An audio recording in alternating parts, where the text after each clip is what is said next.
Good morning, everyone. It was Lou McMahon. I'm from McMahon Dagullis. It's a law firm, and we have offices in Cleveland, Columbus, and Cincinnati. And I won't say I got rich doing wet weather work, but I would say I did put 2 kids through college on it. Tiffany asked me to moderate this panel because we do work with so many Ohio communities and beyond on wet weather issues and other enforcement issues, and to make some brief observations. And I'm going to echo Judy on what she just said. My observation is this: with the new statute, it is my hope that when we have integrated plans, when communities have integrated plans that identify an affordable way to sustain progress, improving infrastructure we all inherited, that nobody here had made the initial decision to put in, then we should get the lawyers out of the way. This should not be a lawyer-centric, regulatory-centric approach, because our communities in Ohio in particular, have been integrating long before we called things integrated planning. Every community has faced these challenges. Every time there's an unfunded mandate, as it was described, or enforcement of wet weather, or of plant enforcement, stormwater, whatever you want, communities have to take that, and that's one slice of the public interest that they're responsible for. And they have to integrate that in terms of personnel in their community, or hiring consultants, how they spend their dollars, politically, what they ask for, how they balance that with parks, roads, schools, and everything else. To the taxpayer and ratepayer, it's all just money to the local government. So communities have been integrating for a long time.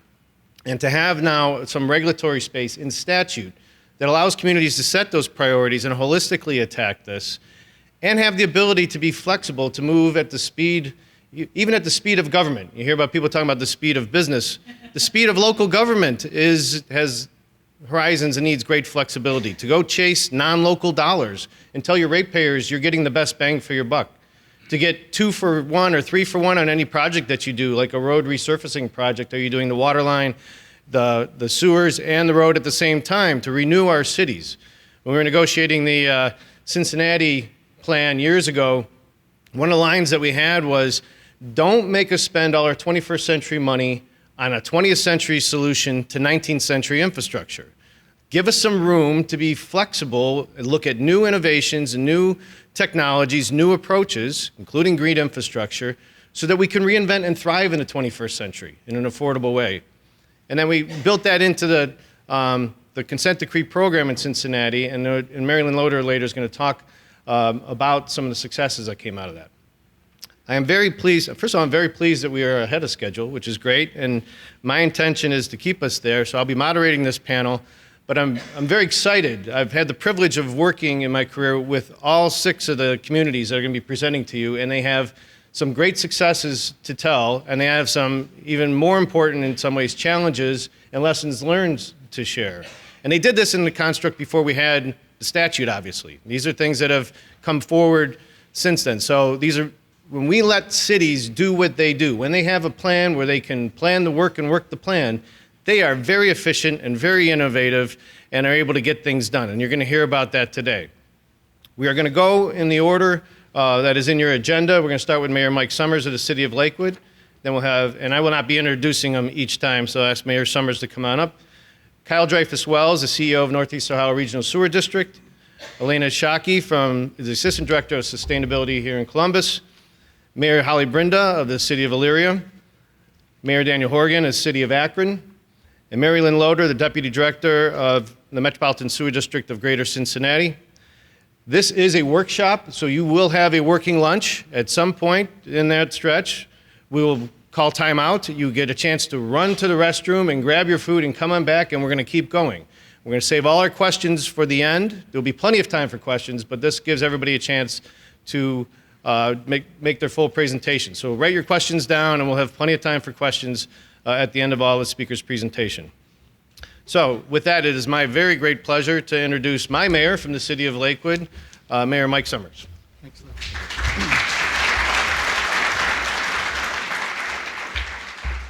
Well, good morning. I think I speak on behalf of all the panel and certainly the mayors when it's a rare occasion we have where we can talk to people who are genuinely interested, excited, and passionate about sewers. It's not a day that goes by that I'm often asked by our citizens in Lakewood, hey, Mayor, what's the biggest problem we face? And when I tell them, well, our biggest challenge, frankly, is our sewer system, how it was designed, how it was built, and how it behaves, you can see the glaze just sort of glimpse through, and we lose them from there. So in this case, I want to talk a little bit about the things that are unique to our circumstance in Lakewood.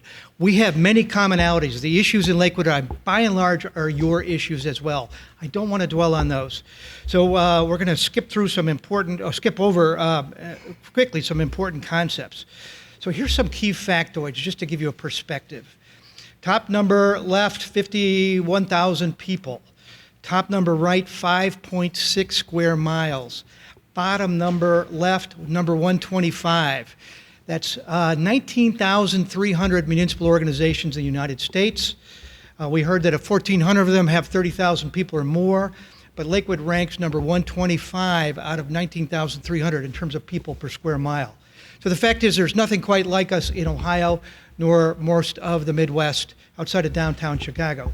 So we have a lot of people packed into a very small amount of space. We were fundamentally built up by 1939. We were a streetcar designed community. The streetcars ran from downtown Cleveland west to the Rocky River, which is the western terminus. And in a before automobile era, the city grew up. Now, growing up in a vertical way in 1910, 20, and 30 was the famous Lakewood Double. It's quite possible that some of you have been to a party in a Lakewood Double.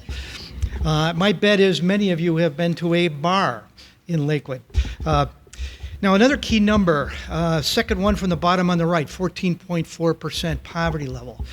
So that's not an uncommon number by many cities' measurement, but in addition, we have another 14% that are pretty close to that number. So we wake up each day with pretty close to 30%, almost a third of our population that has no financial room for error. And they often and generally are renters, and that's another fact that's not here. 17,000 structures, 28,000 housing units, 54% or 16,000 of them are rental. So the makeup of a community like Lakewood, you can understand, is really different. You've got this massive transient group of people moving in and of our community. They rent in a double or a high-rise or an 8-suiter or a 4-suiter. They make a commitment that's either month to month or year to year. They either stay, most of them don't, they move on. And we have enormous alumni across the nation who have at one time been a renter in Lakewood. But that makes it very complex in terms of their commitment, understanding of a complex issue such as we're talking about today. So and those numbers will emerge as we talk about our plan. So today we wake up with an NPDES permit that has expired officially this past August. We're working with Ohio EPA on an extension and a renewal. And today we are under administrative orders from the US EPA. We are not under a consent decree.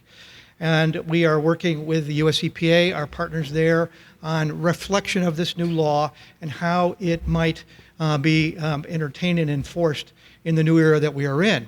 So Lakewood, by its circumstances, and perhaps that's why I'm first of this panel, is the first city into the chute with an enforcement obligation discussion because of the permits and their termination and this new law. And therefore, we share the opportunity and the burden, and which we think is really an opportunity on behalf of all Ohio cities in particular, to figure out how we can creatively work together to create the kind of flexibility and circumstances that will allow us to drive forward on success on all fronts. So one of our unique challenges is that in 1900, 1910, 1920, when we were building the infrastructure, we first dig down, there's about a foot or less of topsoil, and then 2 or 3 feet of hard clay, and below that is very hard shale. Hard shale, you can imagine in that era, was very difficult to dig through, and as a consequence, the common trench model was built in Lakewood. So you have the over and under, and I know there are some cities that have these, not many. It's a little bit of a unique framework, and there's a discussion amongst the regulators of how these were designed to perform. Were they, in fact, combinations where there are invert plates that took pressure when more water came into the sanitary pipe, it could flow into the storm pipe, which is on top, vice versa, and how they were designed to interact to get more water to a destination. And that destination, by the way, when these were first built, was not a plant. That came later. So here's the other key factoid. What's important here are the colors. This is our city. These are all parcels. What's important is that the red is 1911 to 1920, yellow was 1851 to 1910, and the pink was 1921 to 1930. So you see a lot of pink, yellow, and red. So as our city was built, you had these tributaries that drove north. The geology of Lakewood is that it's about 50 feet higher in the south end, so water flows downhill to the north, which happens to be Lake Erie. And it was designed to move that water to the source of dilution, and it was built and behaves that way. 1930s, they tried to cobble together fairly successfully all these different tributaries through an interceptor that brought all that water to the headwaters of our treatment plant, which was started to be built in 1910. So you get an idea that our challenge is the engineering and how it's performed and how we can modify that to be successful by today's standards is a significant engineering challenge, it's a significant cost challenge, and by virtue of our congestion in our city, we have a significant space challenge. So the idea of some of the traditional tools of managing things, such as tunneling, is very, very difficult because you can't stage it. You'd be shutting down commercial corridors for years at a time, fundamentally strangling the city's vitality, a vitality of which we've worked so hard to create. So some of the normal options don't exist as well here. In fact, to further point that out, this is Forest Cliff Drive, 1933. It's a tributary system, and its system was built singularly for that street, and at the end of that street on the edge of Lake Erie was a filter bed. So that was its own unique little tributary, and that was the state of Lakewood, and we began to claw back to manage this massive system. So hopefully that gives you a flavor of some of our challenges. So we've talked about some of these numbers and what it means to us. And that leads us to the citizens and their pocketbook. Now, I think it's important that we reflect today on the fact that we have in this audience local government, state government, and federal government. We all are destined and designed to serve our customers, which are the taxpayers and citizens of our communities in our country. We know there's two models of government. There's the trustee theory, where we speak, they speak, our customers, citizens speak, and we listen and we bid their wishes. And there's a stewardship. I think this issue in particular falls into the stewardship model, where we know that we have to take hard action on their behalf, short-term and long-term. And as educated professionals, we are obligated to learn about this and then communicate and make decisions that are sometimes hard. In fact, I think in this case, it's very hard. So here we have, on the left-hand side of that model, you have basically the dotted line is the bottom quintile of our citizens in Lakewood, the lower income 20%. Those groups today are paying about 2.49%, 2.5% of their household income is spent on sewer obligations today. That's the bottom 20%. By 2026, the next 20, so it puts us at 40%, will cross that 2% threshold. And so we now move into a rarefied world of how we can achieve success against our stewardship obligations, which we tell our community every day it's our responsibility, and they agree. However, it's a hard message when they have very competing pressures on how that money should be spent. And you can see, looking forward to 2033, well, we're pretty close to half our community will be close to that 2%. So where do you go? Well, we've got to be creative. We have to have different financing tools. We have to have different strategies. And that's where the flexibility and innovation and technology has to be our friend. So the key here in Lakewood is we think about our second century in every way. We were founded as a city in 1911. With the dawn of our second century was 2011, 8 years ago. And now we think about rebuilding just about everything, including our 100-year-old houses, which we love. And the good news is we're experiencing that kind of investment. Closer to the mic. All right, thank you. We are experiencing an enormous amount of reinvestment, but this is one of the many, and that's when we think of integration in Lakewood, we think about our household, second century houses, and all the public infrastructure as well. Now, our city council, to their credit, understood the seriousness, and they have agreed and passed 5 years' worth of rate increases. This is the first year, 2019, and you can see that from 2018, roughly $81 per month for a household of 6 CCFs per month, to what will ultimately be $118 for that household in 2023. And this is a stake in the ground. We've told our citizens that this is the future, and we have an obligation. But we recognize we're very vulnerable to those renters because they can leave next month or next year if, in fact, rents reflect higher costs that they choose not to pay because of this burden. So we worry mightily about this vulnerability of who chooses to live in our community, what their commitment is, and what the impact of this particular investment is. We remind them every day about our obligation to environmental stewardship. And the good news is so many of our members in our community today are millennials, and they understand this message more than probably any other generation. And that's fantastic for us, but we have to deliver and also respect their day-to-day pressures. So Lakewood has consistently made good ground over the last 10 years, $60 million in expansion of our system, our collection system, our wastewater treatment, and we had completed $1 million pilot project on source control, which we're still collecting data from, which is a major element when you think of a community with 17,000 structures and 5.6 square miles. Our rooftops are the collector system for Lake Erie. And how that water moves off those rooftops is a key element of how we're going to manage and separate storm from sanitary. And we know that when those houses were built, that was not a concern. In fact, the rear downspouts of most of our houses were designed to flow into the sanitary system as a way of flushing out any bacterium that might reside on the private property. And they did so in the spirit of public health, which we understand the importance, particularly in that era. So we have these fundamental design issues that have to be reworked on private property as well as public property. And you can see the nature of that investment. In fact, we now know it's about a $9,000 investment per house. We believe there's about 7,500 of these houses that need to make this investment. And we know the yield will be incremental but significant and measurable, but probably not the biggest short-term bang, but certainly has to be part of our second century investment. And every one of these houses ultimately has to be reworked on that method. And we are pioneering the technology and the cost to do it. But remember that affordability piece, low-income house, low-income rents. How do you put that mandate of 9,000? A big challenge for our community. So a key element of our strategy was to build a very, very accurate hydrologic model. And we have an all-pipes model, which includes surface runoff, storm pipes, sanitary pipes.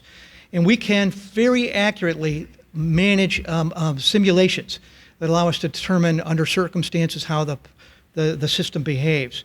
We have measurement tools and metering throughout this whole system that allows us to increasingly gain an understanding of what's happened.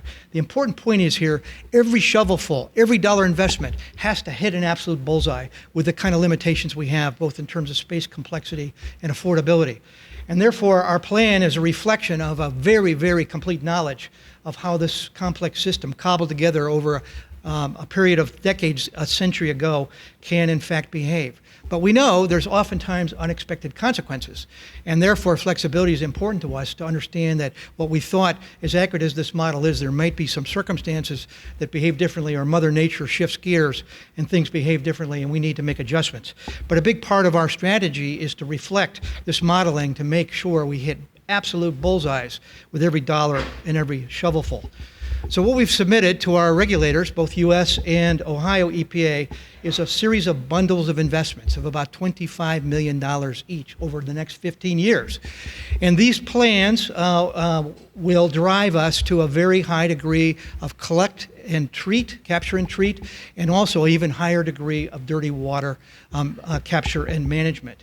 It focuses heavily on storage of 2 of the bundles and an expansion that's currently underway of a high-rate treatment facility that will redirect our largest combined sewer overflow today, which is at the headwaters of the plant. Our current plant can handle, on an average day, it does handle about 6 to 8 million gallons a day. On dry weather, it can flex to 40 million gallons. But when we exceed 40 millions, we're overflowing. This first phase will direct that overflow into this high rate treatment and stop that significant gap. And that will move us what was 10 years ago from 79% capture and treat to today 85% capture and treat. By 2023 with a high rate treatment, 88% capture and treat. And then the two other bundles in 2024 through 2034 will deliver us to mid-90s capture and treat and even higher percentages of dirty water. And we know that this plan, by our modeling, our experimentation, our work, will deliver the kind of success, and that's what we're talking with our regulators upon. And it does include all the elements of obligations we have to our citizens. And this gives you an idea that by 2034, we think we're going to be at about the 97.5% capture treat of dirty water in particular. So I want to, those of you who may have picked up a copy of a piece that we sent out to our households, I would encourage you to grab one of these. Not so much because of the content, well, it tells the story I just told you. It's more important our attempt to try and communicate this to 51,000 citizens. They are our owners, they are our customers, they are our funders. And how you take this complex message that we know well here and have learned over decades of work and communicate it to a household that really isn't interested in this but has to be, is our challenge. And I want to share with you, take this as a one measure of how we were able to tell our story and draw our public in. We had 4 major conversations leading up to the submission of our plan. We had over 250 folks show up. As it's a very small percentage, but nevertheless, on this subject, it's a pretty good turnout. We created a task force that has reemerged at various phases along the way to help guide us to understand and set priority. And you see pictures of some of that work. So our plan that we've submitted strikes a balance, and it seeks to achieve the flexibility of new technologies. We know that even the high-rate treatment plant we're installing today is better than the high-rate treatment plant of 10 years ago. And we're confident that some of the technologies that are being worked on across the country will shift some of the capture and treat strategies to treat on site, local. Just like microgrids on energy probably are our future. I'd like to think back to that Forest Cliff Drive where they captured and treated locally. Could be perhaps more successfully done with far better technology at far less cost and far less disruption. A key element of the culture we've created is that in everything we do, we talk about our obligation of environmental stewardship. As part of our planning criteria, every project that exceeds 8,000 square feet must, by local standards, include stormwater management.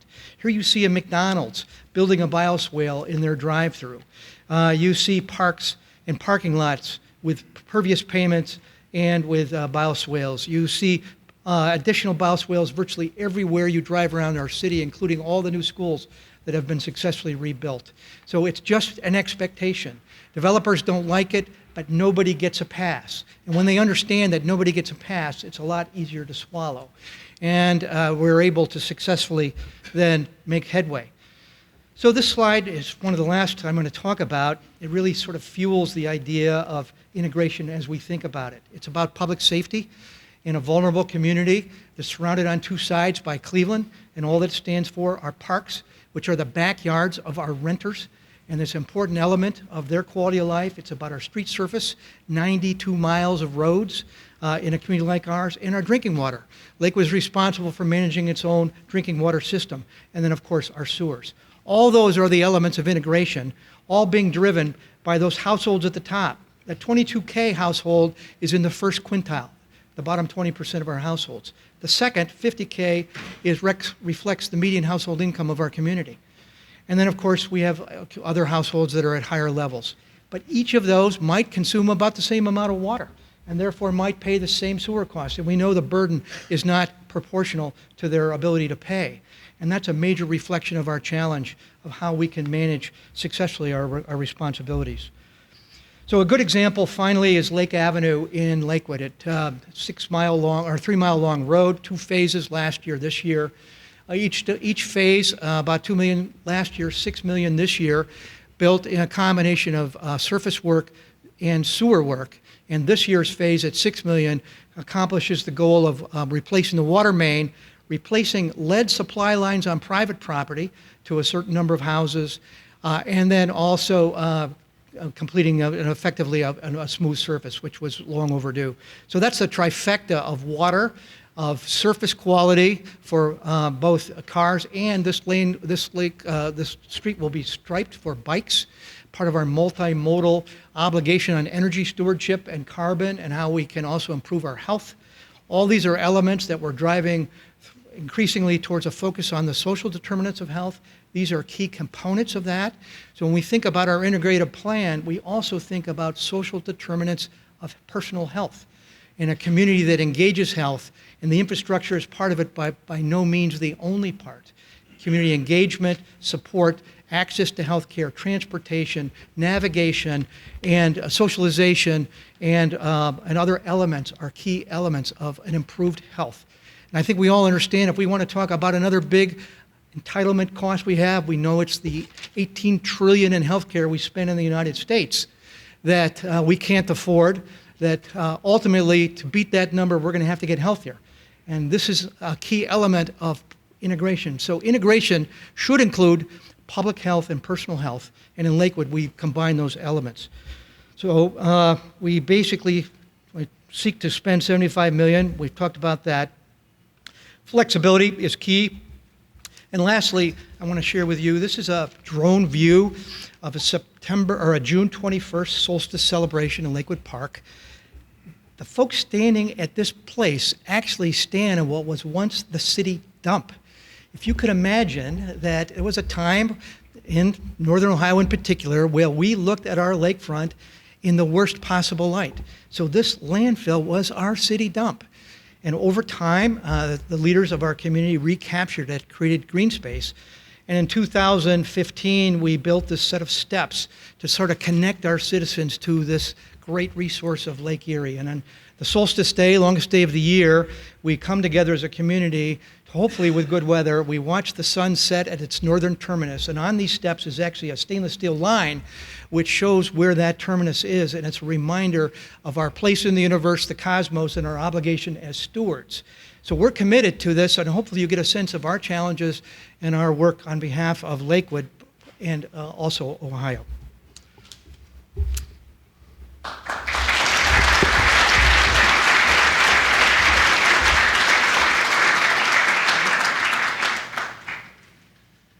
I'm Kyle Dreyfus-Wells. I'm the Chief Executive Officer of the Northeast Ohio Regional Sewer District, and I just have to tell you, I am super stoked to be here. It is not often, I think actually ever, that I've followed a presenter like Mayor Summers who put up a common trench sewer in his presentation. So that is really quite excellent. And I do want to thank Director Stevenson, Chief Kavalik for putting this all together, and it's wonderful to be in the room with all of you. So I'm going to talk about the sewer district and the work that we're doing on integrated planning under the context of our consent decree. So we are the Northeast Ohio Regional Sewer District. We're a political subdivision of the state of Ohio. We were created by court order in 1972, and we are Ohio Revised Code 6119 district. Any 6119s in the House? Oh, well, that's a bummer. How about 6117s? Come on, Marilyn. Thank you very much.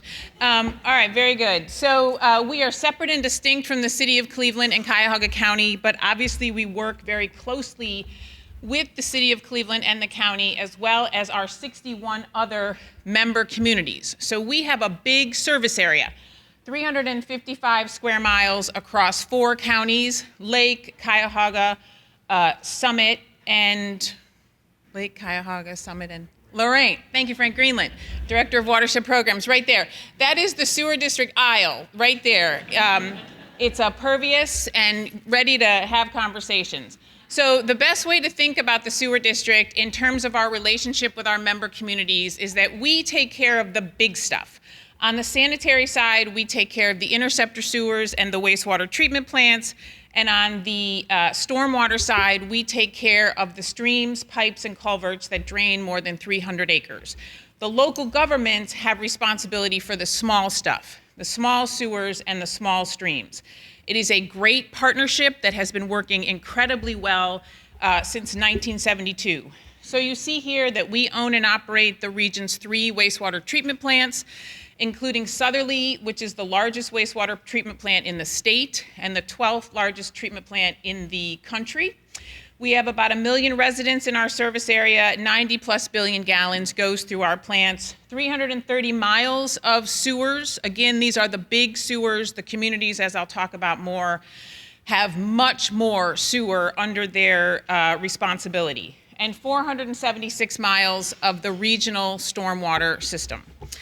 And the point I want to emphasize is that our plants consistently meet and exceed their permit limits during dry and wet weather, and we are consistently well below these limits, actually, providing a very high quality of effluent. So we are kicking it when it comes to operating our wastewater treatment plants. So when we talk at the sewer district on a regular basis, we just sit around and chat about our challenges and opportunities. This is how we see the world, and this is where the integration comes in for us. So we have, under our consent decree, the responsibility to cut Lake Erie pollution by 4 billion gallons by 2036.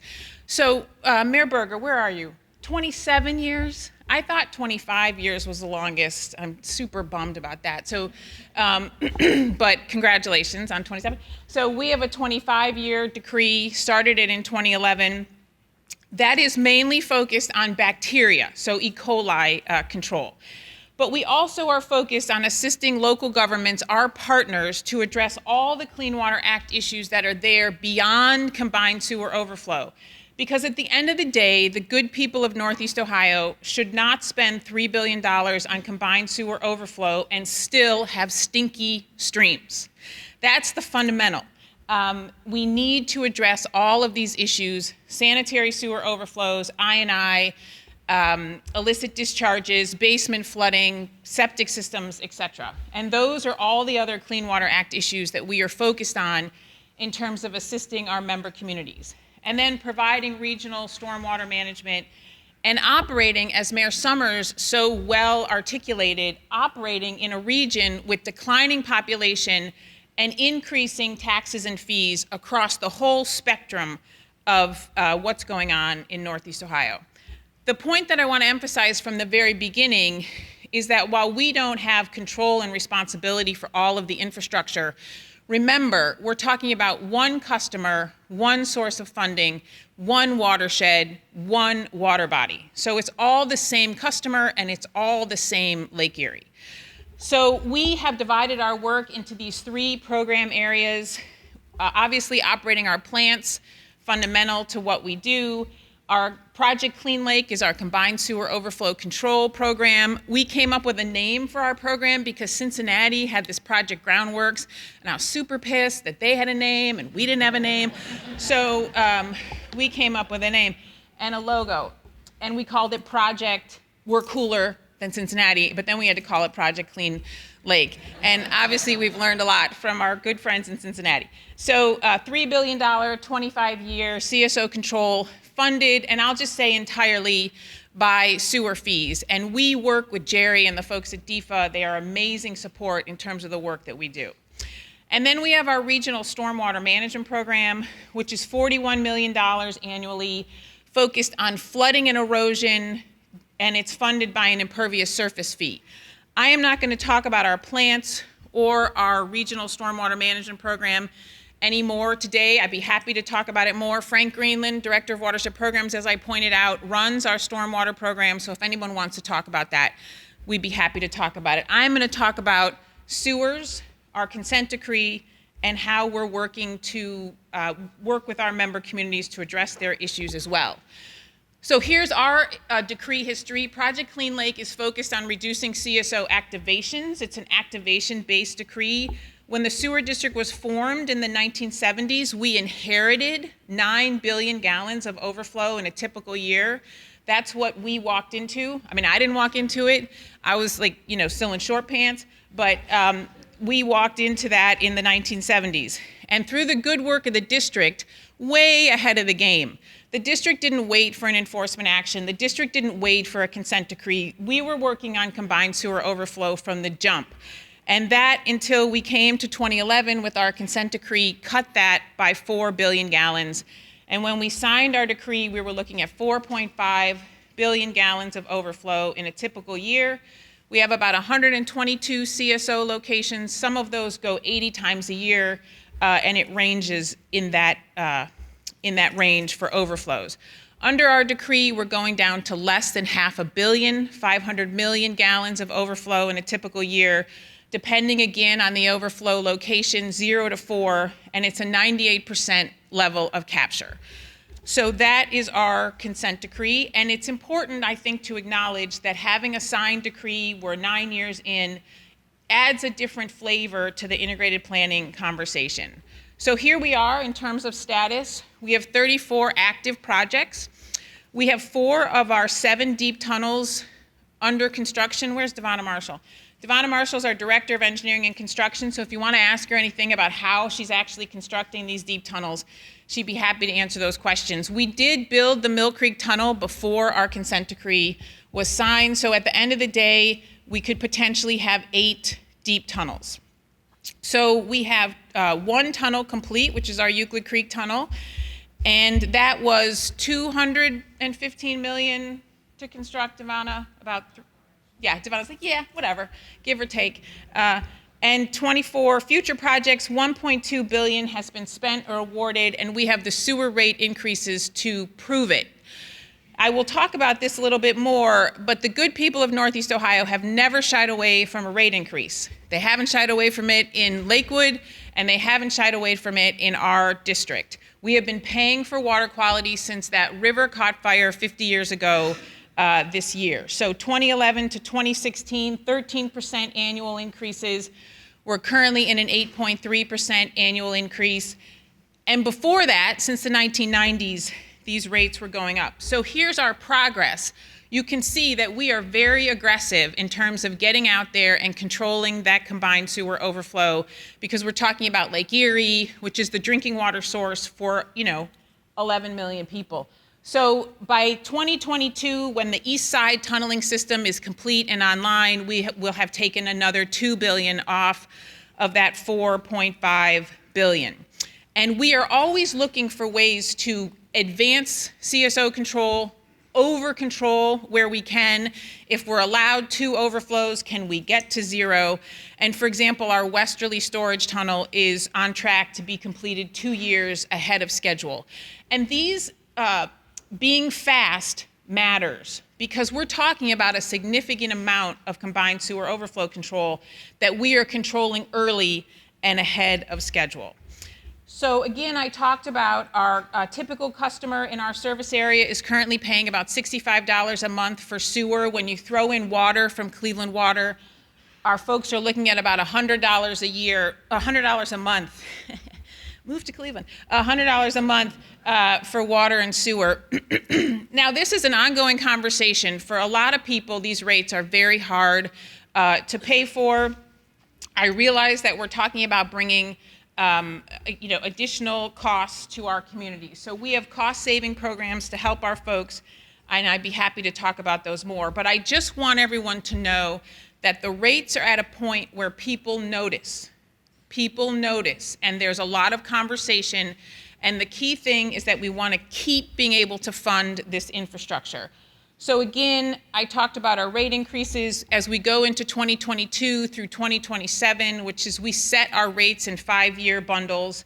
We're looking at, again, continual 8% annual rate increases. We have $1.6 billion in debt, and that is because we have funded our infrastructure very significantly and aggressively. $96 million in debt service is what we're looking at. Our 2019 budget, just to give you some idea of scale, $141 million operating and $300 million in capital. So 9 years in, what have we learned so far, and what are we doing with that information? So we are constantly finding better solutions. That is good engineering, and that is what you should expect. We have new and more accurate information. We are advancing projects from planning into design, and as you do that, you get better information. You have better information about the flows in the part of the community that you're trying to control. And we have some, I almost said something. Is this really being recorded? We have really good project management. And everybody's always looking for the silver bullet in this business, and I'll tell you what the silver bullet is. It's project management. do the time, hire the right people, pay them well, and manage your projects to find those value engineering savings as you go along.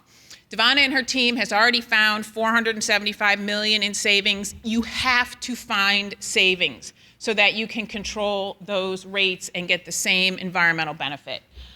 The issue that we have learned is, and we didn't really learn this, it's not like we were surprised. Our consent decree, and as we all know, a consent decree is a static vehicle.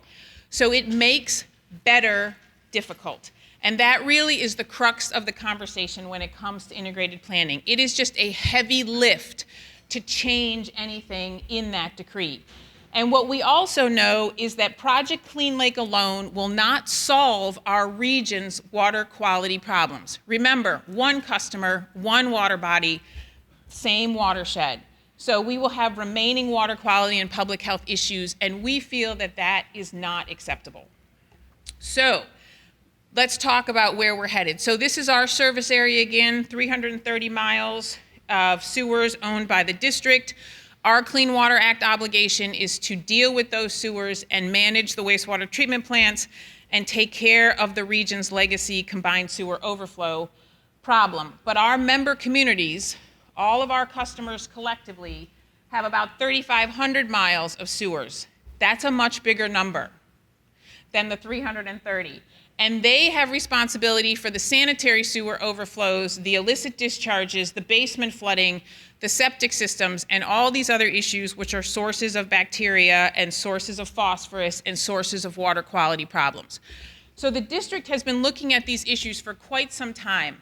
And I will just point out that things were moving together. So we signed our decree in 2011, and then I think it was, 2012 that the integrated planning policy came out, and our director at the time, Julius Chach, thought that that was a great idea. So we did a study across our service area we began to study all of the Clean Water Act issues that were out there that were affecting our communities, that were not something that we were going to take care of under our responsibilities.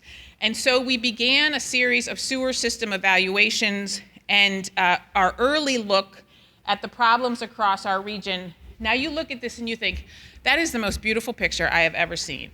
But let me tell you what's there, and then you're just going to be scared bejeebus. So our service area is there outlined. You can barely see it, but it includes our 62 member communities, 355 square miles. You see there the blue dots are reported sanitary sewer overflows. The blue dots and the green dots are basically a combination of reported basement flooding. So remember, these are folks that report it. A lot of folks don't report it because it's not a great thing to have for your house. Reported basement flooding, sanitary sewer overflows, inflow and infiltration, illicit discharge areas, and septic systems. So these are all the water quality issues that are not going to be taken care of directly by the sewer district, and we need to support the communities to do that. So here is a water quality impact. That thing that you can't read, it's supposed to say failing septic systems, so I'll just help you along. And I just wanted to point out that that is raw sewage. Not a great thing in the 21st, and really even in the 18th century. And then obviously inflow and infiltration, the mayor did such a good job highlighting those issues. And then basement flooding, where you have either an improperly functioning or a poorly designed system that surcharges during rain events, and people come into direct contact with sewage. Again, completely unacceptable. And then here's the beauties. These are the common trench sewers of all types, dual manhole, over, under, dividing wall manhole, all sorts of issues which we really pioneered in Northeast Ohio. I mean, we were on the cutting edge. When it came to one trench, two sewers, not great.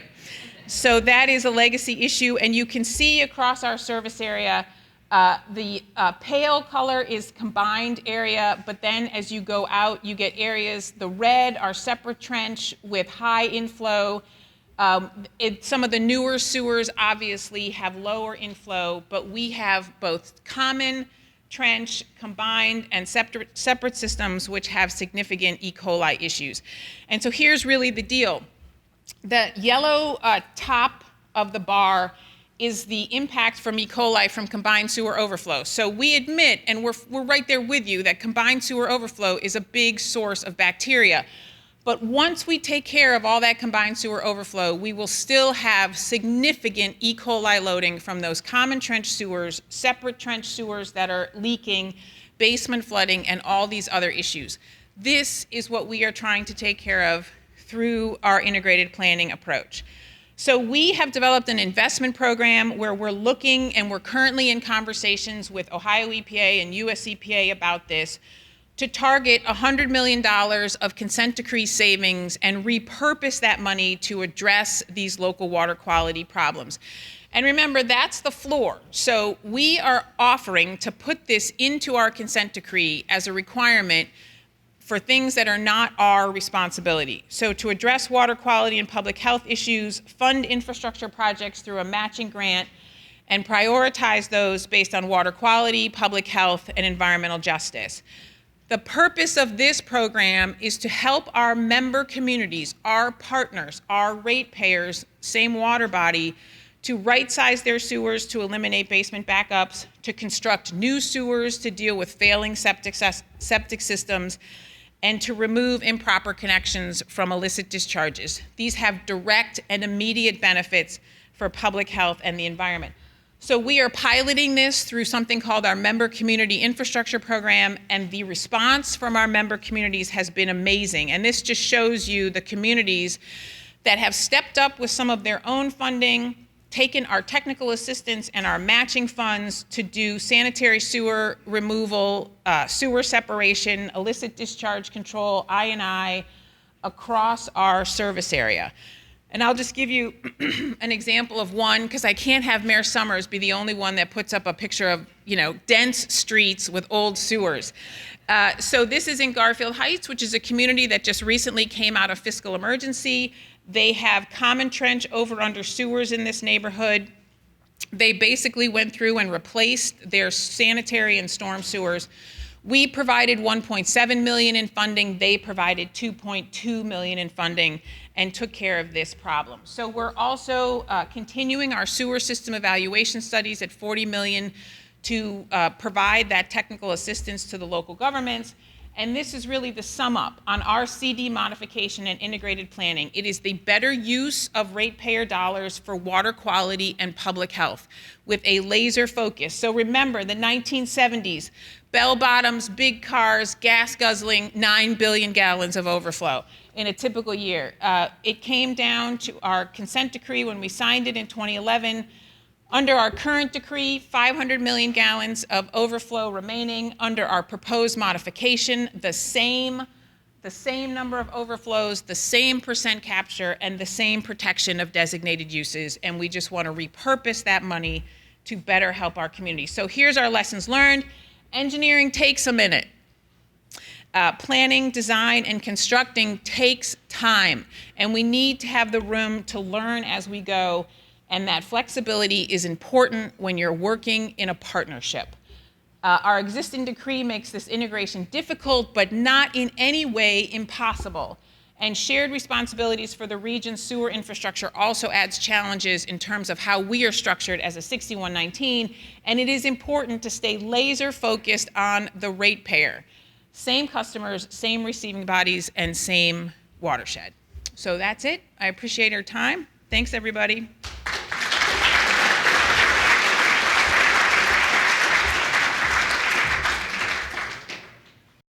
Good morning, everyone. My name is Elena Shockey. Lou just told me we're ahead of schedule, so take my time.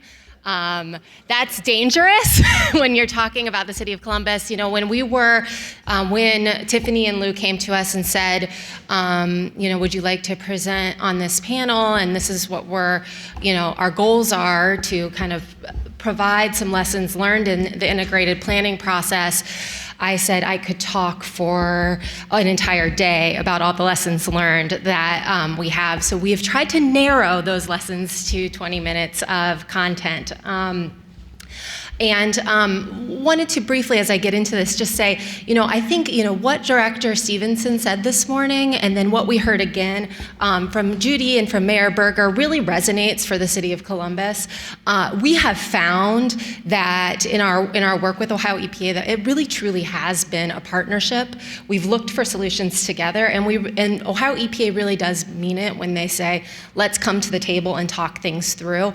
We get together and we meet on a regular basis with Ohio EPA. We talk to them about the challenges that we're seeing in our integrated process. We talk to them about unforeseen items that have come up, and we have found that by doing that, both of us seek to understand where the other party really is in things, and that has really changed the dynamic for us in our work. And so I would just encourage you all to hear that call and become a part of that partnership if you aren't already, because it really has changed the work that we've done. So here we are today, near Columbus. I think we're technically in Worthington. And I wanted to just ground you all in the City of Columbus, and particularly in our Department of Public Utilities. We serve a population of 892,000 within the city limits, but the greater metro area is 1.3 million folks that are served by our services. We provide water, sewer, stormwater service, and support to Columbus residents through contracted suburban communities. So that equals a lot of pipe in the ground. My cohort, John Newsom, has a slide that shows that our pipe really goes coast to coast. There's a lot of pipe for us to maintain. It's 2,657 miles of sanitary, 1,759 of storm, which is within city limits, and then a much smaller amount of combined sewer, 157. So Columbus's timeline for wet weather started in 2002 when we negotiated a consent order for our sanitary sewer overflows. Shortly thereafter, we negotiated a consent order in September 2004 for our combined sewer overflows. Both of those consent orders are with Ohio EPA. And then we quickly, like you'll hear all cities say, we quickly got to work to try to move our projects forward. And as Lou said, all cities, even when we weren't doing integrated planning, we were doing prioritization, and we were trying to get the best bang for our buck for the work that we're doing and protect public health and the environment at the same time. So then in July 2012, the whispers of integrated planning were becoming much more a roar, and we as the City of Columbus said to Ohio EPA, we would like time to explore integrated planning. And obviously that request comes with a little bit of trepidation, right? You say, we need some time. We have some projects that are scheduled that would otherwise have to move forward. Will you trust us? Will you allow us to take the time that we need to explore integrated planning? And Ohio EPA they said yes, but they spent a lot of time really thinking that through and taking the time to understand, what does that mean on the treatment side of things? What does that mean on the pipe side of things? What does it mean if you're going to delay some projects to explore integrated planning? And came back with a lot of important feedback that helped us to create a project that made good sense within our context. So we took our time. We spent a good amount of time exploring integrated planning. We convened a citizen advisory panel that helped us to make a determination as to whether or not we should move forward with our integrated plan. We spend a lot of time trying to be on the high end of the continuum of public engagement, so that we feel that we're hearing our citizens and that they are bought into the process, that we are moving, any process that we move forward with. So in December 2015, our integrated plan was approved, and Blueprint Columbus construction began in December 2016. Important to note, when we asked for the additional time, from Ohio EPA to explore integrated planning, we had demonstrated a track record of success and also of taking these issues very seriously. Columbus had expanded its 2 wastewater treatment plants so that they could treat 50% more of the wet weather flows, and we were well on track to resolve our CSO issues ahead of time.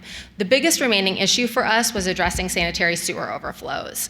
If we continued with our original wet weather management plan, it would have included no green infrastructure and would have done very little to improve the city's storm system. And so that was really why I think that, I don't want to speak for the agency, but I think that's really why the agency supported our work, is that they saw that we were serious in this work and committed to solving our problems, and wanted to support us as we move to integrated planning. So this slide is really, again, to show, like all wet weather management plans, Columbus's integrated plan involves more than just reducing sanitary sewer overflows. And as Lou mentioned, even before we were doing integrated planning, we were prioritizing where we could get our best bang for our buck, where we could reduce our most of our overflows. And this slide really illustrates, our blueprint projects. Sanitary sewer overflows are a very important issue, but in the scheme of where you're going, where the city of Columbus is going to have their most reduced overflows, all of the project work that we did before we got to the sanitary sewer overflow piece of our integrated plan has had a major impact in our overflows and in the amount of overflows that we see each year. So for Columbus, the value of integrated planning was that it encouraged holistic thinking. And I can't emphasize this enough. Columbus is so into integrated planning that we even have an integrated team. We call it our implementation team, and it involves folks that are from our director's office and also folks that are from our Division of Sewers and Drains. So you have engineers in the room, you have people that have public administration backgrounds, you have me with my legal background. You really have a variety of folks that are in the room that can bring different viewpoints to the integrated planning process, and embarking on integrated planning is really, I think, what started that holistic thinking of, what's the community going to think about this? Let's bring in more folks into the room than just the project managers and the engineers talking through the plans. So it also enabled us to integrate our stormwater regulatory compliance into our sanitary sewer overflow elimination. This has been one of the more exciting parts of our process. Is we are using the Ohio State University. They're under contract with our Department of Public Utilities to track the effectiveness of our basins, to see how effective they're doing, and to also monitor our outfalls. And this comes as a result of the fact that the agency allows us to do that monitoring as part of our MS4 monitoring. But it meets our consent order obligations as well. So those two things coming together really help us to kill two birds with one stone, do the stormwater monitoring that we need to do, while also getting the results that we want to see, to be able to see if the work that we're doing as part of Blueprint Columbus is working the way that we expect it will. So this has resulted in a greener and more innovative plan for us that brings our infrastructure improvements above ground. I will speak more in a few moments about what bringing infrastructure above ground, what challenges that also brings. But then the other thing, as I mentioned at the very beginning, is it also allows for a plan for continuous improvement. Ohio EPA has been very open to that, as we have seen areas in our plan where we recognize that there's a need for continuous improvement. Ohio EPA has been open to allowing us to do that. One great example of this is in our our original integrated plan, we assumed that there was very little flooding issues in the city of Columbus. And that's because of the fact that we have a complaint-based system. And so we make much of our storm sewer upgrades based on, have folks called in to complain about existing flooding in their neighborhoods. Well, when we started to get into our modeling for each one of our blueprint neighborhoods, we started to see there are some existing flooding issues in these neighborhoods that have to be addressed first before our sanitary improvements can be constructed in order for them to be most effective. We brought that concern to Ohio EPA. They worked through that concern with us, and we were able to integrate the plans that address flooding into our most recent approvals. So why Blueprint Columbus? This goes back to, our original plan, our original wet weather management plan was a tunnel plan. It addressed the symptoms, it created temporary local jobs. The big tunnel machines that we use come from overseas. It didn't address stormwater. But, a positive in some ways was, these tunnel projects are out of sight, out of mind. Many people don't see them, are impacted by them, aren't affected. Green infrastructure, however, addresses the problem at its source. We'll go through that a little bit more here in a moment. It allowed us to create a cache of permanent local jobs to assist with the maintenance of these basins and also the design of our blueprint projects and the construction of the projects as well. And it improves stormwater. So the blueprint approach, the goal, as I mentioned, is to keep rainwater out of the sanitary sewers by addressing the problem at its source. We do lateral lining, as Mayor Summers mentioned that they are moving forward with in Lakewood, roof water redirection, and then we have a voluntary sump pump program. Our modeling provides that we need to do lateral lining in 90% of the homes that are in any of our blueprint neighborhoods. We need to do roof water redirection of 50% of the roof space in the neighborhood or roof surface. And then sump pumps, we're trying to get to 25% in most of our neighborhoods. We have one outlying neighborhood that needs to get to 50% sump pumps. So why do you start though with green infrastructure first? If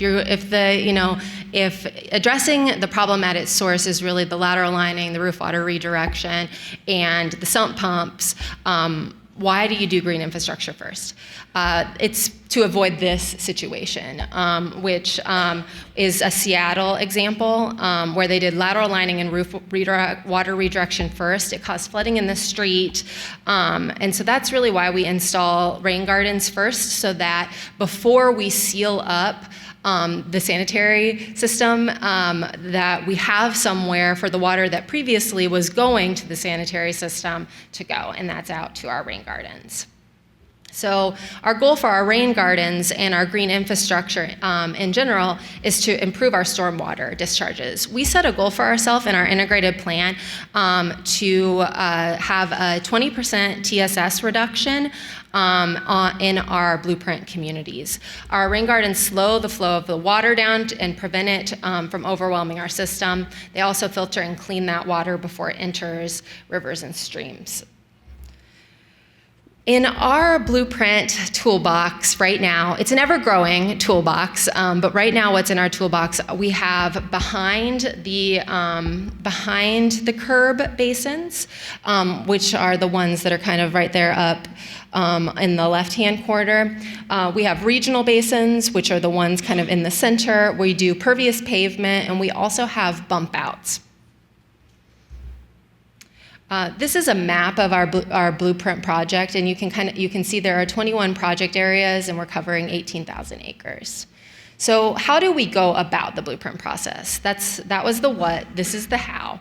The first thing that we had to figure out was, do we have the legal authority to address the problem at its source? Can we actually go on private property to do the work that we want to do? First, we looked at can we do the right-of-way work as well. And so right-of-way work is generally in city-owned right-of-way, so that is less of an issue. That is where we install our smaller rain gardens. We also work with our Recreation and Parks Department to install our larger regional basins in Columbus City Parks.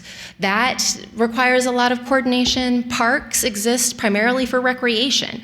And so working with our Parks Department to say, do you have underutilized areas where rain gardens and other basins can exist has been a coordination and a communication challenge that we have worked through.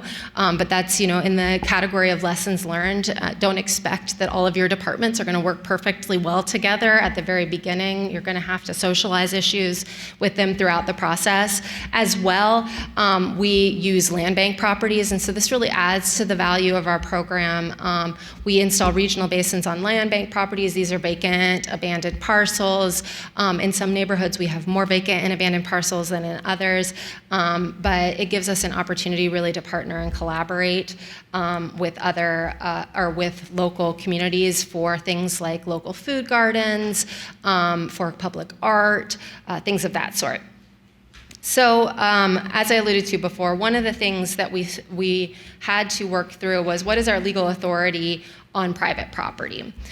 So we looked deeply into the issue, and we determined that as a part of our authority as a public utility and also pursuant to our police power, we had the authority to declare excessive inflow and infiltration a public nuisance.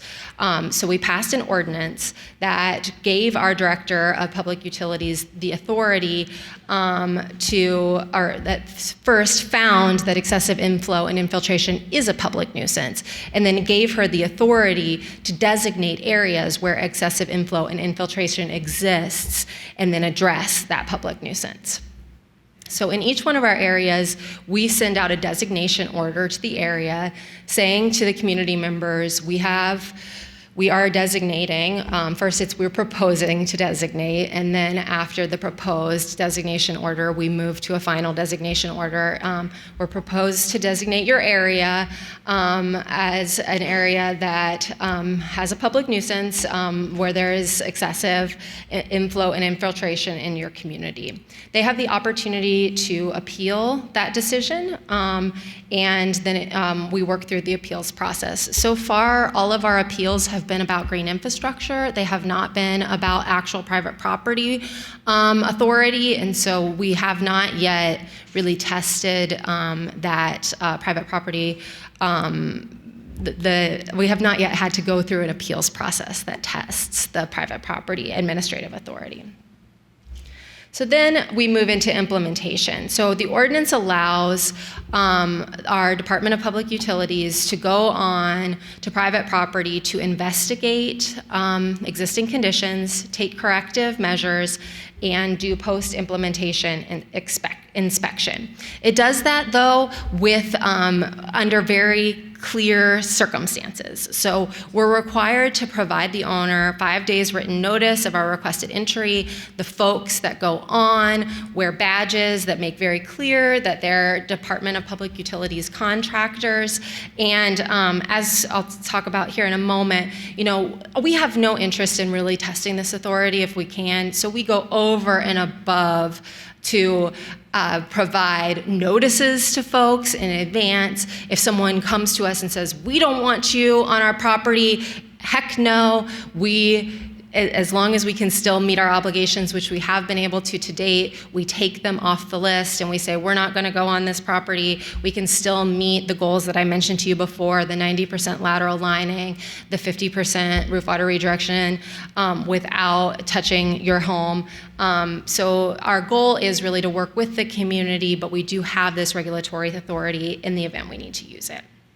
So our first project was, we call it Clintonville 1. It gets very confusing. There are many Clintonvilles, there are many Lindens, there are many Hilltops. They all have different numbers. And of course, one does, in this instance, one goes first, but in many instances, one does not go first. So it just makes it very fun to keep track of all of these things. We had 997 acres, almost 3,000 homes. Our green infrastructure surveying started in 2014 and construction began in 2017. Now we have in the ground 423 rain gardens. You can see the other stats there. We found very quickly that when you're working in people's front yard, they care about the fact that you're working in their front yard. Which brings me to my lessons learned. First is, I think we've found it's really important to gather all the relevant players.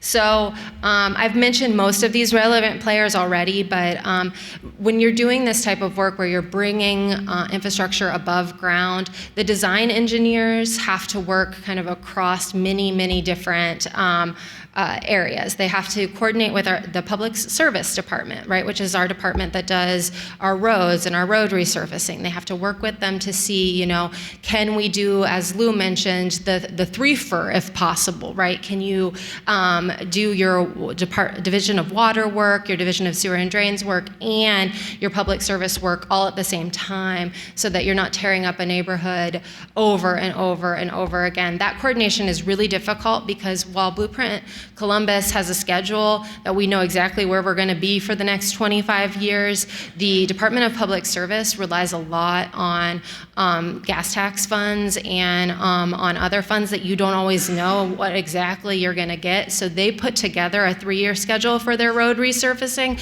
But if they don't have the money for it, they don't do it. So that becomes a real challenge for us, is making sure that we're talking to them and getting the best available information that they have at the time, but are flexible enough to know that a road resurfacing project may not happen, even if it's on the 3-year schedule. And if it doesn't happen, we're gonna have to communicate out to the community, you're gonna get that half utility road patch in your area. You're not gonna get a full resurfacing, and that has its own challenges that come along with it.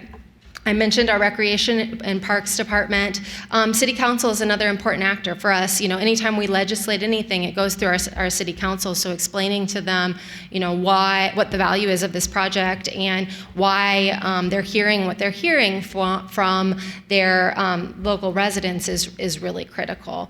And then, as I mentioned, one of the big selling points for us for this work is that it's workforce development oriented, so that we're creating jobs in the community.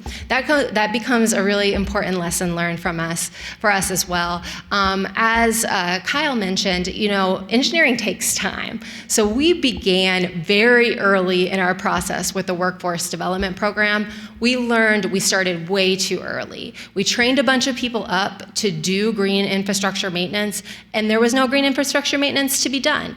So timing out your workforce development programs, if you plan to do a workforce development program, is really critical so that the jobs come online at the same time people are graduating out of your program.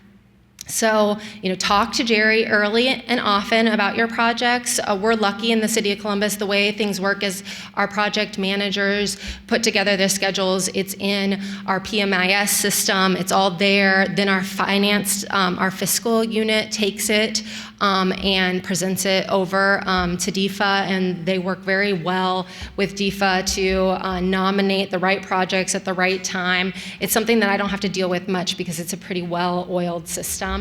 And then, one of the things that we've also learned is, think broadly during your affordability analysis to make sure that you're capturing all the information. I think that's something that, it comes in a lesson learned for us is we probably did not capture all of the things in our affordability analysis that now you could legally capture. So we wanted to take the work out a little bit for anyone that's planning on moving forward with an aggressive green infrastructure project. Some green infrastructure people like better than others. People like regional rain gardens. They like to see rain gardens in their parks. It's not right in their front yard. That's definitely a part of it. But it also is a place that they come to recreate. They like the pollinator pathways. They like those things. They also love pervious paving, and that makes sense as well because if you have a road that is deteriorating, pervious paving can really look really nice in a community. We've learned that people also like the right-of-way rain gardens that are behind the curb. They like the right-of-way rain gardens that have either stamped concrete or actually the blocks, and they like them to match the existing curbs in the area or some of the existing shale or the other existing sandstone that might be kind of prevalent in the community. They don't like bump outs as much. That doesn't mean they're out of our toolkit. It just means that we have learned that while bump outs have an important traffic calming effect in neighborhoods, that many times they also come with lost parking options, and they change, again, the traffic patterns in a neighborhood, and people don't always like that. Also, we hear some top maintenance concerns, and Carrie, who is in charge of our maintenance, is in the audience, so she could speak more to these things. So they want to know, how often are you, the City of Columbus, going to come out and pick out the trash from our rain gardens? How often are you going to get rid of the plants that look like they're dead and dying? What are you going to do as far as maintenance goes? Because they take pride in their community. We've also heard that people have concerns about vectors, and generally those concerns are abated when we explain how our rain gardens are constructed and what the drawdown time is. But myths related to mosquitoes continue to persist in our community. And then they're skeptical about their property or the effect of rain gardens on their property values. We're able to point to other communities like Philadelphia that show that property values have increased, but people continue to be skeptical about, well, in my community, will that actually be the case? So what we try to do to combat or to address some of those concerns is involve the community early and often. I mentioned the continuum of public engagement. We are really trying to move to a continuum of public engagement where we're involving the community in the decisions that they're able to be involved in.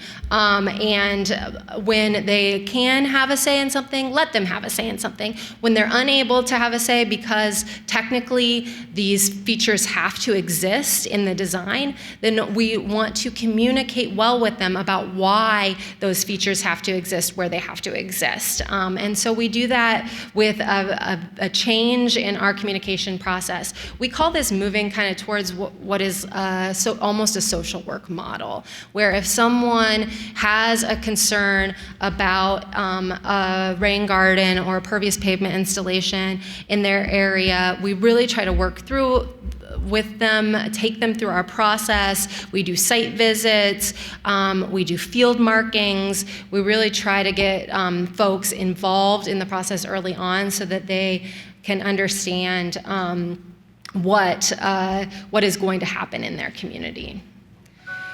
And if possible, be flexible in your design. So one of the big lessons learned for us is you can't design for the solution alone. You need to have redundancy in your design. So if you're trying to get to 20% TSS removal, you need to have more rain gardens than you need to have to get to your 20% TSS goal, because inevitably some of those rain gardens are going to have to be taken out of the design, either for public concern reasons or because when you do a more detailed design, they no longer are technically feasible.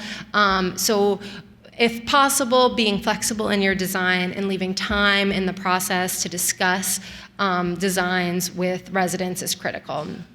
And then the other lesson learned for us on private property work is that it just requires a lot of notice.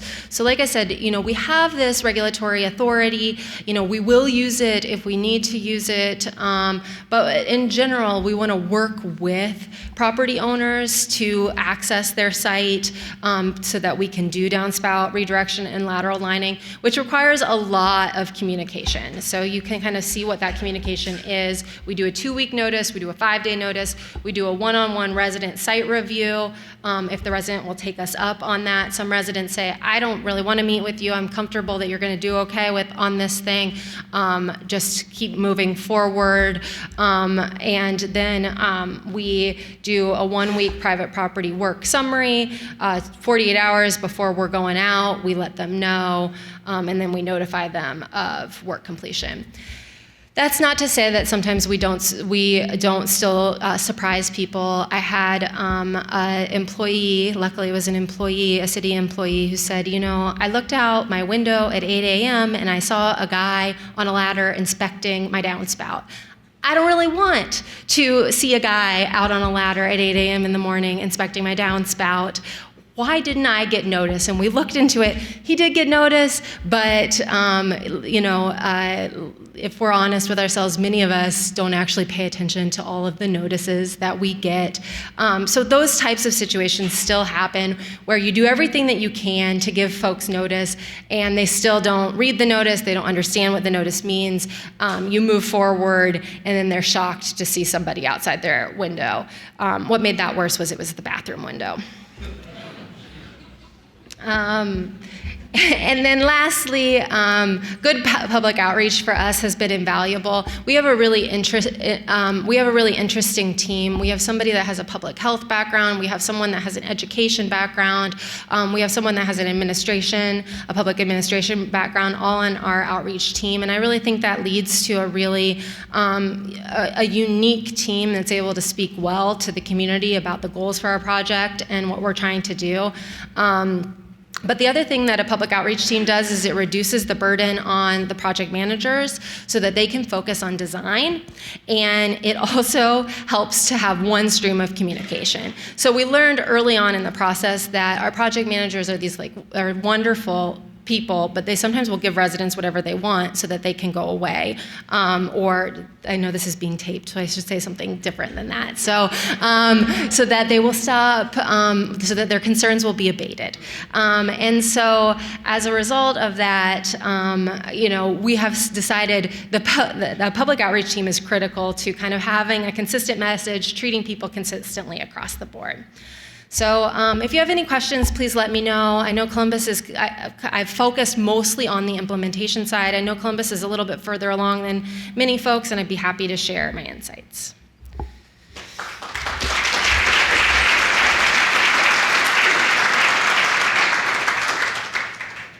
Morning. I'm Mayor Holly Brenda from Elyria, and I know I'm the last thing standing between you and lunch. So the bad news is I'm nowhere near as entertaining as Kyle was.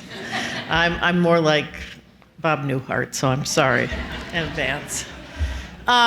Just a little background about me. I've been mayor of Elyria for 8 years, and I came to the position after 30 years of working in different positions. But key to this conversation is I was a director at the university level for planning and resource development. So I'm a huge advocate for integrated planning. I understand what can happen when you have the flexibility and are able to bring those projects that have the greatest health and environmental impact together with those projects that have the greatest economic impact with the available funding at the time. And so some of the things I'm going to talk about are some challenges and some opportunities in the city of Elyria. Some of the opportunities probably might get lost in this because we're going to talk more about the challenges, but from an integrated standing plan point, there's lots of opportunities here that we may be missing. Right now, our entire public school system is rebuilding itself, in part because the Ohio School Facilities Commission stepped in with matching funds. We have a library system that's rebuilding itself. There are infrastructure attached to some of those things that we could be working with if the timing was a little bit different. So with that, I want to give you a little bit of background about the city of Elyria. We are currently the 14th largest city in the state. We're under an older federal consent decree, and we've been negotiating a new one since 2015.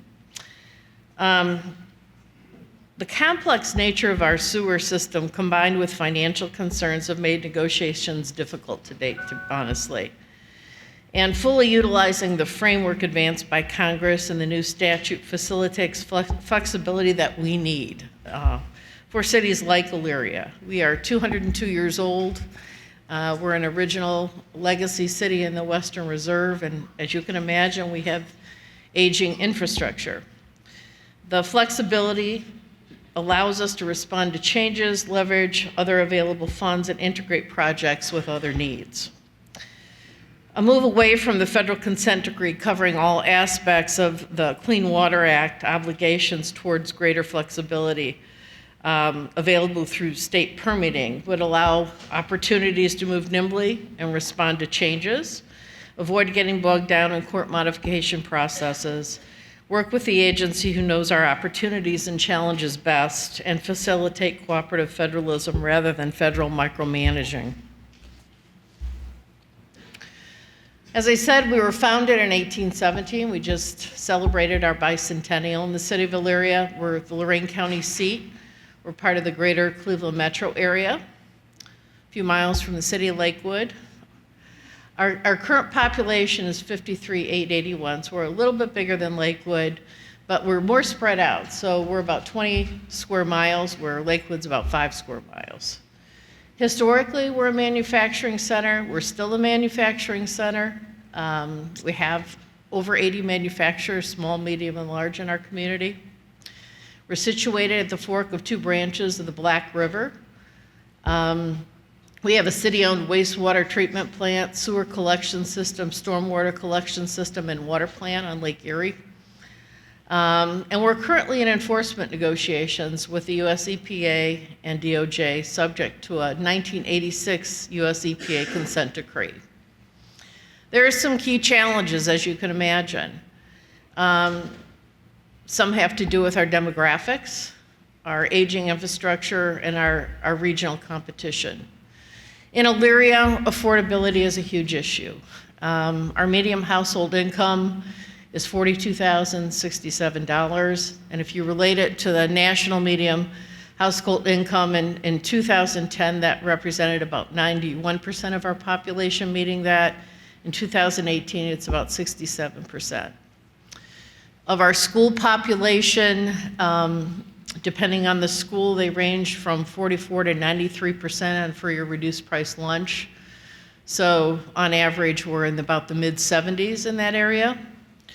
We do have a 22% poverty rate in the city of Elyria, and we have a slight population decline and some departure of some employers. So again, affordability is an issue. We have a lot of facilities. We have a wastewater pollution control plant that was built in 1929. Today, the average daily design flow of that is 13 million gallons a day and a peak wet weather capacity of 32 million gallons a day. We have a wastewater collection system, 300 miles of gravity sewers, 25 lift stations, 300 miles of private laterals, and over 100 constructed overflow locations. It's really the mix of the combined sewers, separate sewers, and modified combined sewers that don't fit neatly under the EPA's definition due to progressive build-out during an era of rapid population. So there are areas in our city where this is more defined than others. We have a stormwater collection system and a water treatment plant, pumping station, and water distribution. Our consent judgment is in effect. So far, we've completed over $200 million of projects. We are making significant progress. We've eliminated 53 overflow locations in the city. And between 1996 and 2011, under a consolidated wet weather plan, We developed our NPDES permit requirements under Ohio EPA oversight. That was going quite well. There were $85 million of proposed wet weather projects in 2011 dollars. But in 2015, the US EPA did step in and take over oversight. We are currently in active negotiations. There are significant technical discussions and affordability analysis going on. The current possible package being suggested is in excess of $200 million in 2016 dollars. So we have had some successes. The city of Elyria is very motivated to get this done. We value the health, safety, and welfare of our residents, and we're working the best we can with the resources we have to help make these viable. So far we've been able to move $28 million in wet weather projects to completion in this time period. We've been able to reach agreement with the US EPA on some key design aspects of the first phases of our major East Side Relief Sewer to avoid delays, and I'll talk a little bit about that later. We have cooperation from the Ohio EPA to obtain timely PTIs for our East Side Relief Sewer phases and other wet weather projects. And we've been able to proceed with an East Avenue project sooner than planned to leverage other dollars. So we've also been able to leverage some significant DEFA funding in 2019. And the technical negotiations to reach mutual understanding to get this work done, we've agreed to disagree on some things. So we've agreed to disagree on a core issue regarding CSOs versus SSOs, and sought to find some middle ground on the design criteria. And we've prepared an updated project priority list. Again, affordability for us is a major issue. The residential indicator above 2% is a high burden, and it's been suggested in our formula and our projects that ours will exceed 2. And with this weak financial capability, we feel as though that's going to be a burden on behalf of Elyria residents that they are not going to be able to bear.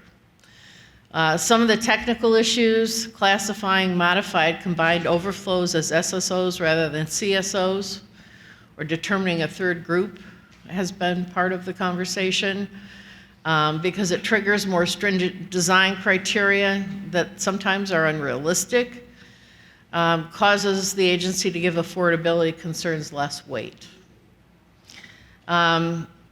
We've been in conversation about defining basement backups as SSOs, and sometimes this downplays the importance of the condition of the private side of the laterals. And requiring the city to meet both design criteria and performance criteria. So, these are some of the technical issues that have been sticking points for us that we believe that the timing and the schedule, the length of time to implement, and the flexibility, asking us to look at a 25-year span rather than what could be achieved in shorter increments with some more timely opportunities have been a concern as well. Some of the other areas why we need flexibility, and I've talked about some of these, but the city priorities change. I mean, we all know as municipalities that we need to be somewhat nimble to react to economic drivers, and we've got to leverage available funding when it exists. Working under a consent decree doesn't always allow that to happen. We think that an integrated planning approach and oversight from Ohio EPA could allow for shorter planning horizons, more flexible implementation through our NPDES permit process with 5-year terms. And then Congress's directive on integrated planning provides the framework that Elyria needs. A perfect example of that is our East Side Relief Sewer project. And it was an integrated approach that was much further down on our project list, but just to give you an idea of how we were able to combine that with some conversation with the Ohio EPA that embraced it, was we're in the middle of trying to make major improvements to our downtown core. And one of the very imperative things that needs to happen is improving the core entrances to the city of Elyria. East Avenue is one of those core entrances. So in addition to the need to make these very major wet weather plan improvements, we also needed to make road and other aesthetic improvements, curb improvements, all leading into the downtown. It was a major construction, required extensive renovation for all of those things. It's part of our city's Gateway Master Plan and Main Thoroughfare Plan. And we were able to fast track this project. The design, construction, and the leverage of highway funds to offset the construction costs all happened within 12 months.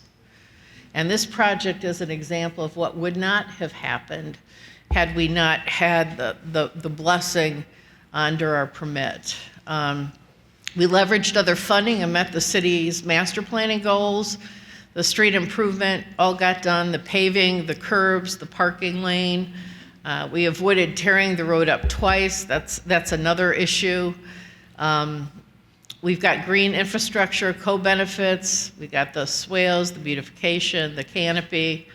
It's very traffic calming, we've found, improving air quality and parking protection as well. And yes, we've had some of the same challenges that Columbus talked about a little bit. We've got CSO control and stormwater management there. We've installed a 72-inch pipe with inline storage. There's a bioretention bump outs on there and street trees. So this is really an example of how integrated planning can work. We would like more opportunities to accomplish similar projects under an integrated planning approach. So that's my pitch for integrated planning. Thank you very much.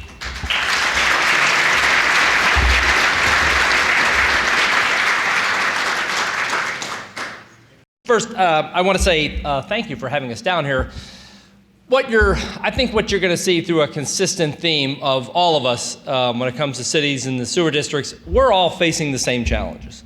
When it comes to affordability, when it comes to sometimes the rigidity of how things should work at some particular point. And you see, I think some of those same questions that we've had, I think consistently, the one thing that's going to separate Akron from almost everybody else, I'll get to that point in a minute, and I think all of you know the history, or I think you're fairly familiar with the history about where Akron falls in all this and how we work. One thing I've kind of noticed from the very beginning of the presentation, and I do have two staff members here too who have been working on this diligently, for Pat Selman, our lead engineer on the project, and we have a really cool name too, Akron Waterways Renewed. I wanted to make sure everybody knew that, so thank you, I appreciate it. And Deputy Service Director Chris Luddle with the Service Director's Office. And they'll probably be around to answer questions, and if I fly out of here, it's because I got a text, because I'm going to be a grandfather between now and Friday. So if I bolt out of here, it's just one of those things. You all are important, thank you. And I'll go through some of these fairly quickly. When you look at some of the data that's up there, and just where Akron's water supply is, it's a little bit different. It's not located real close to the city. It's about 12 or 13 miles out north and to the east, into the watershed that way. 150, 160, 170 years ago, the founding fathers got together because industrially everybody went towards water. They said, hey, get towards water because that's where you need to be. You need to have a transportation mode. And so when you look at, right on being on the Cuyahoga, the little Cuyahoga being so close to Lake Erie, at some particular point they had this great idea and said, hey, let's build a canal so we can bring things in from, all the way down New York. So they had the Lake Erie, the Ohio and Erie Canal come down at some particular point. So you had all this infrastructure when it came to water and transportation, and you have this great idea at some point too, and it's not a criticism of what had happened, it's just this is the way this city was built, is that you had a sewer system built underneath, and they said, well, listen, as the stormwater comes off and the sanitary water comes off, let's put it into the same pipe. Hey, great idea, where are we gonna put it? Let's put it into the river. Yeah, it'll just take it away. It's not a criticism, it's just what happened. So at some particular point, we have to have responsibility to be able to fix that. And that's where I think we lie at this. This is just a short slide when it comes to the water quality, and I think that is maybe being missed a little bit when it comes to one of the main goals of this. We've never shirked our responsibility to protect the environment. In fact, we're a willing partner, and I can't say enough about the Ohio EPA and how good that they've been to work with. Just in my short tenure, I've not been mayor for that long. Mayor Berger has a tremendous amount of history when it comes to the very first conversation about what happened and how it's gone. And I think that has helped me as a newer mayor to be able to say, listen, what are some of the conversations? How can we make things a little bit different? But coming in and knowing that things were going to be a little bit different, I wanted to approach some things in a different way and say, listen, we can never go things by ourselves. We need partners on everything. And the Ohio EPA has been a tremendous partner in achieving that one goal, which I think is to get to a point where the water quality is either recreational again, but we're working at the same table to be able to achieve that. And for that, I appreciate the partnership. And I notice, if you've talked to Pat, or if you talk to some of the engineers in the office from other cities, I notice a tremendous amount of cooperation. I see ideas that you're doing that maybe we should do. And I look at Columbus saying, yeah, we're doing some of those things. We're actually partnering with South Bend and went over there and looked at some real-time controls when it comes to the basin and the control stuff. So there's a lot of free flow of information. Nobody's sitting on a silo. At least I don't think so in Ohio, and say, listen, this is just our idea. If it can work in Columbus or Elyria or anywhere else, we would be more than happy to do it. And I think our team does a very good job of getting out there and trying to find some of the best ideas, some of the most affordable best ideas to be able to do that. This is just a little bit of our system by the numbers. It's about 90,000 accounts serving about 350,000 people, and you see some similar numbers when it comes to scale, whether it's up in the Cleveland area or whether it's a little bit smaller, maybe in Lakewood and Elyria.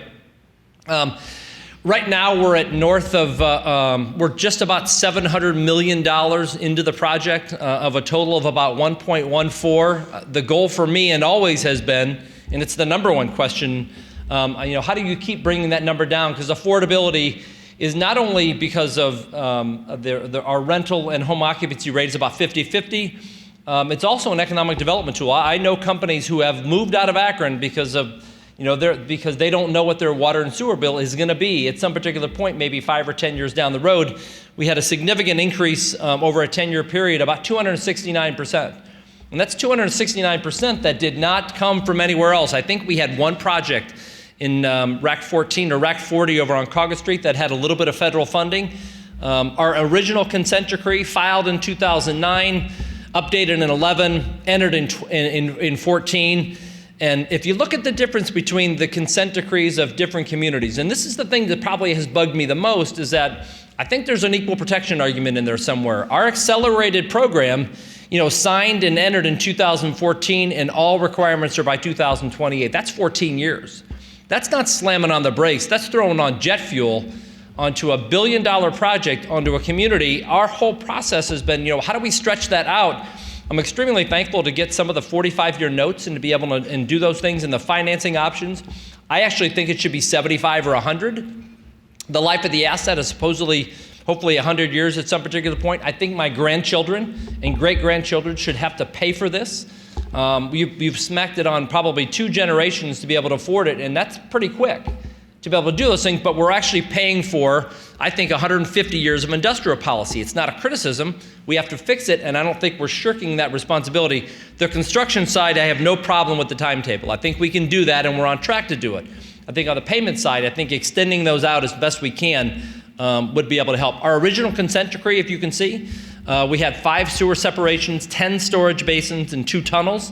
And you can see some of the other things that we're going through. I'm not a big fan of tunnels based on what we're going through now, and that's a whole nother story, and I could spend a couple of days on those. But the integrated planning part of it, if you look at the one side, is building infrastructure that will protect the public health and maintain the water to the highest quality in the most cost-effective manner while providing local jobs. I was a little bit disappointed to see the Supreme Court rule that we couldn't have a local hiring match and to be able to do some of those things. On the workforce development side, it's important that we get people that are in our community that are paying for the project.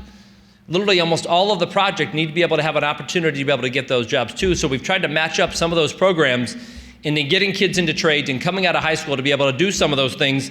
We've been okay with it, not great, but I think we can do a lot better. And I think over the next 6, 7, 8 years of the project, I think we'll do a little bit better job on doing some of those things. If you notice, the one thing that that I think makes Akron significantly different than every other community, and there's roughly 700 and some odd consent decrees out there, is that you saw the one chart that the Northeast Ohio Regional Sewer District put up. They went from 9 billion gallons to 4 in a very short period of time, which is still 4 billion gallons, and I think it's fantastic. And they want to get it to under 500 million gallons, which is fantastic. Sits on Lake Erie and the Cuyahoga, and if you look at it, it's 50 years of the Cuyahoga not catching on fire, and how much what's happened to the river is that it's become clean and habitable again. And this is because of the efforts of all of us over an extended period of time. And if you look at Columbus and what their overflows were and what they want to get them to, looks like it's under 500 million gallons per year. And this is the one thing about Akron that makes it most unique, and I think out of any city of the country. And this is the one that kind of burns us the most, is that we are allowed to have 0 overflows in a typical year. And I don't know how you get to that. I don't know if, I'm not the engineer in the room, I don't know how you engineeringly be able to do that. And that's the most, I think that's the most erroneous part, or onerous part of the consent decree, is to get to that particular point. From going from 2.4 billion gallons of overflows to 75 is about a 93% improvement into the overflows at some particular point over its history. And if you look at even the last parts of this that we're going through, this is why integrated planning has been, I think, successful for us, because it has allowed us for options to be able to do some different things. As we look through each different project, sometimes green is a little bit more expensive than the gray part, but the integrating planning projects, these are some of the things that we have come up with so far when it comes to integrated planning. We'll still do 5 sewer separations. We'll do 5 basins, and then 5 of the green projects. To tell you the truth, we're going through this tunnel project now. I don't think it's been the most pleasant experience for me as a mayor. I don't want to do another tunnel. I think there's another option out there. Actually, the tunnel is a little bit behind based on a lot of different things. But if you look at some of the things that they've sat down and been able to work out when it comes to specifically the first consent, or the first modification on our consent decree, that's the whole point about the consent decree part of it too, is that you signed this agreement that says we're going to do this, and that was roughly 2009 when it first signed, and then did the long-term control plan. Things change in a year, things change in 2 years and 5 years. Now we're looking at 10 years later. We don't know what's going to happen in a year or in 5 years. Is there another project? Is there another set of designs? Is there another idea that we'd be able to do that would be able to save us money? It needs to be a living, breathing document. It needs to be able to make changes at some particular point, and we've gone and worked with both the US EPA and the Ohio EPA and the Department of Justice to be able to achieve some of those things. We got our first amendment to the consent decree approved a couple of years ago. We have our second amendment sitting before the judge as we speak, and quite frankly, we kind of have a grand plan for a third at some particular point to go back in front of the judge to say, listen, this is how we want to end this project, because it'll take us to about 2028. And there's one dam left, or there may be more than one dam, but there's a significant dam left on that Cuyahoga River that was part of an energy producing project with First Energy. Eons ago, it sits in the middle of 2 cities.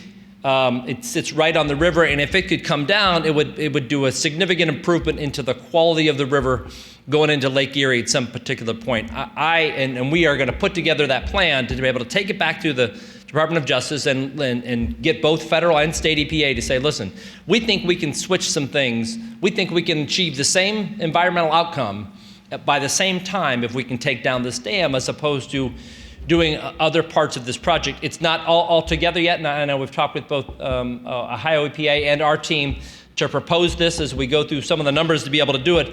But I think that's the whole concept or the process, to be able to say, listen, we have a pretty good idea to take this dam down, one of the last ones, and to really return the Cuyahoga maybe to its original state, to it does provide more recreational opportunities, and it does improve the quality of the river towards that habitat. And that's our responsibility to be able to do it. And I don't think we'll ever shirk on that part of it too. All we're asking for is some flexibility, I think, a lot of those things, and we're asking for some leeway, because we do have to balance on a daily basis. We too are improving our central corridor when it comes to downtown in the Tiger projects. We end up getting 2 Tiger grants to do that. It also happens to be just very close to a lot of the sewer work that's being done. We've had to rip up a street twice. We just didn't improve it that well first. But those are some of the things that kind of knock you to begin with when we're doing some of those things to be able to do it. But it's, the tunnel goes 6,000 feet practically under the middle of downtown. Once it gets wrapped up, our infrastructure, we haven't had a chance to look at this stuff in 100 years, maybe even a little bit more. We found a valve from the other day from 1884. We still have wood water lines going down some of the streets. Those are some of the things that we have to deal with on a daily basis. Hey, go fix this. Oh no, by the way, we have this $1 billion project that if we don't get done by a certain date, it just becomes, it's that much more pressure on what we need to do. And I think having that flexibility in these particular positions allows us to do, I think, the same amount of good in just a little bit longer of a time. So some of the challenges in lessons learned, and I think it's very familiar with the first 4 or 5 people that have been up here talking about those things. Current project schedule is very tight when it comes to the construction and being able to get it done by 2028. I know we've mentioned it. The time for review it provides uncertainty for us. And also the entire fact that we have to, we work with the federal and the Ohio EPA to get approval on going forward. And then we have to talk to the Department of Justice to go forward. And then we need to get in front of a federal judge to go forward.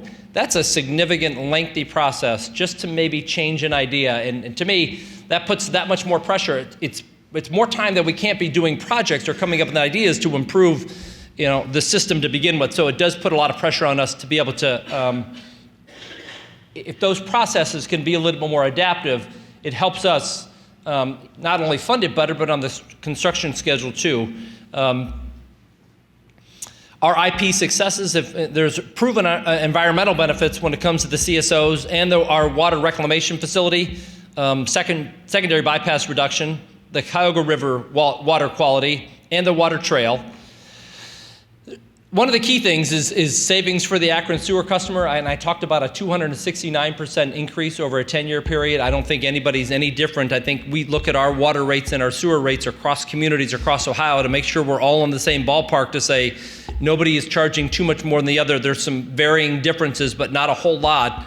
It's been like I said, it's not necessarily slamming on the brakes. You've added jet fuel to a project that really made it unaffordable to a lot of people. And we've talked about population decline, not only in Ohio, but which may be a little bit flat. We talk about it in Northeast Ohio about people leaving.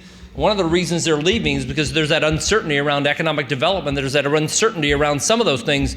We have capacity to pump 33 more million gallons of water through our water system for customers. We still have 62.2 square miles of city to be able to take care of and the infrastructure underneath. It's just a shrinking base to be able to do it. We have to become attractive again. It's not just Northeast Ohio. It's Ohio because of the things that we have and that good infrastructure that we're fixing to the tune of billions of dollars a year to fix that infrastructure. I don't know another state that's doing that. They very well could be, but I think we're the leading edge in being able to fix some of those things. And I think we're taking that responsibility very seriously. I know we are on the executive end. It's just that we need some help on some other ends to be able to do that. Give us the flexibility to be able to do some of those things. So I had mentioned the one thing about the final end of the project and taking that before both of our partners and the federal judge. There is a significant dam that has a lot of sediment set up behind it. It's a $65–70 million project that will return the river to its natural state and probably provide some recreation opportunities through the falls, but also gets rid of that sediment. Instead of doing another tunnel, because I'm just not a fan of the way this one has gone, and I don't think we do tunnels well in Ohio. It's not been a concept that that we've perfected over the years. We dig stuff up really well. We lay pipes really well, and we cover it back up really well. Tunnels, not so much. And I can point to what is there, a dozen in the state of Ohio, maybe a little bit less. But we do dig up streets well. We do replace infrastructure well. That should be the strong point. I want to do a bunch of separation in that last northern end of the city to be able to do it. Yes, it's where I grew up. Yes, my mom will be mad at me, but we'd be able to do a true separation and not have those issues that maybe 100 years down the road, maybe he says, hey, some idiot built a tunnel instead of doing separation. I think it's a better project to be able to do that. A lot of that separation now and truly separate it out so it never has a chance to get back in. But it's a big idea. It's a big savings for us to be able to do that. It just needs some air. Anything with a little bit of air is going to be able to grow, and it needs a good audience to be able to do that. So we need strong partners like the US EPA, like the Ohio EPA, and the federal judge, and the courts to say, listen, we do achieve the same end by being able to do that. Like I said, we've been asking for flexibility from the very beginning since 89 and then through 96 and then since we signed the consent decree. And I get the concept of the consent decree. We signed it, we have to go forward, we have to do that. Just allow us the flexibility to be able to do some things a little bit different. So here's our lessons learned, and I'll wrap them up fairly quickly. Our expectations, our project costs, finding out that green is not always cheaper. Stakeholder support, which we've done, I think, a fairly good job of getting stakeholder support in and around not only the city, because it sits on top of a national park and a metro park, like a lot of communities do. So we do take that responsibility very seriously of you have this infrastructure running through a national park, and being able to clean up that river, I think, is one of our primary responsibilities. And that will wrap it up in record fashion. I'll be more than happy to take some questions after lunch, because I know you're hungry and you have to go to the bathroom. Thank you again. I appreciate it.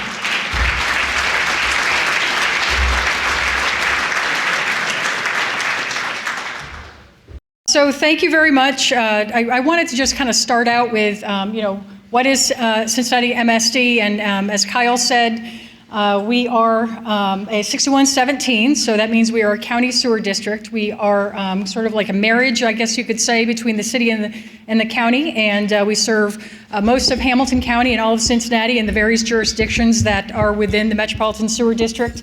We have a population of approximately 855,000 residents, and that equates to approximately 230 residential accounts, about 250 industrial users, and we operate a number of wastewater treatment plants along the Ohio River, the Mill Creek, Little Miami, Muddy Creek, as well as some high-rate treatment facilities, a new one that we installed as part of our Phase 1 program, and discharging about 70 billion gallons a year. In addition, and unlike Kyle and Northeast Regional Sewer District, who, as Kyle noted in her presentation, manage about 300 interceptor sewers, we also get the good fortune of managing the local sewers also. So that gives our totals in terms of miles of sewers that we maintain and manage on a daily basis 24/7, about 3,000 miles of sewer. So that also is like from New York to California is all of our sewer system, and over about 100 pump stations.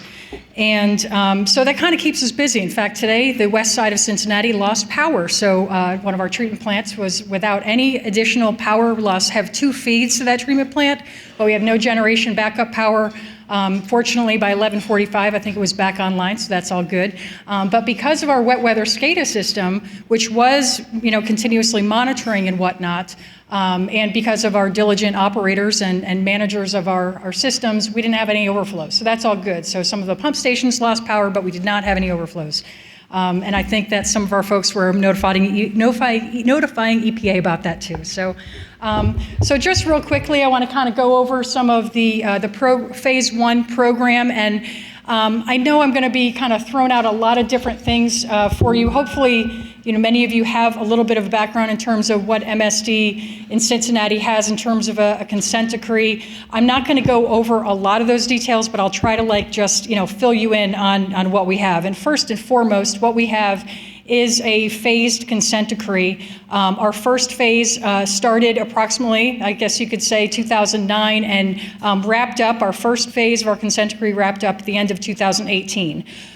We have one project in particular that is still ongoing. It was and is considered by us to be an integrated solution, and I'm going to talk. Most of my presentation today is about the integrated solution of the Lower Mill Creek watershed. But before I get into all of those details on what that is and how we did it, and what benefits it was for our local ratepayers, I want to just give you a flavor for what did we do in Phase 1. And this slide kind of shows you what the results were from our Phase 1 consent decree, primarily focused on the 114 projects that were identified in our wet weather improvement plan. And at this point in time, we were able to complete 21 different treatment plant projects. You can see them all here. I'm not going to read everything here.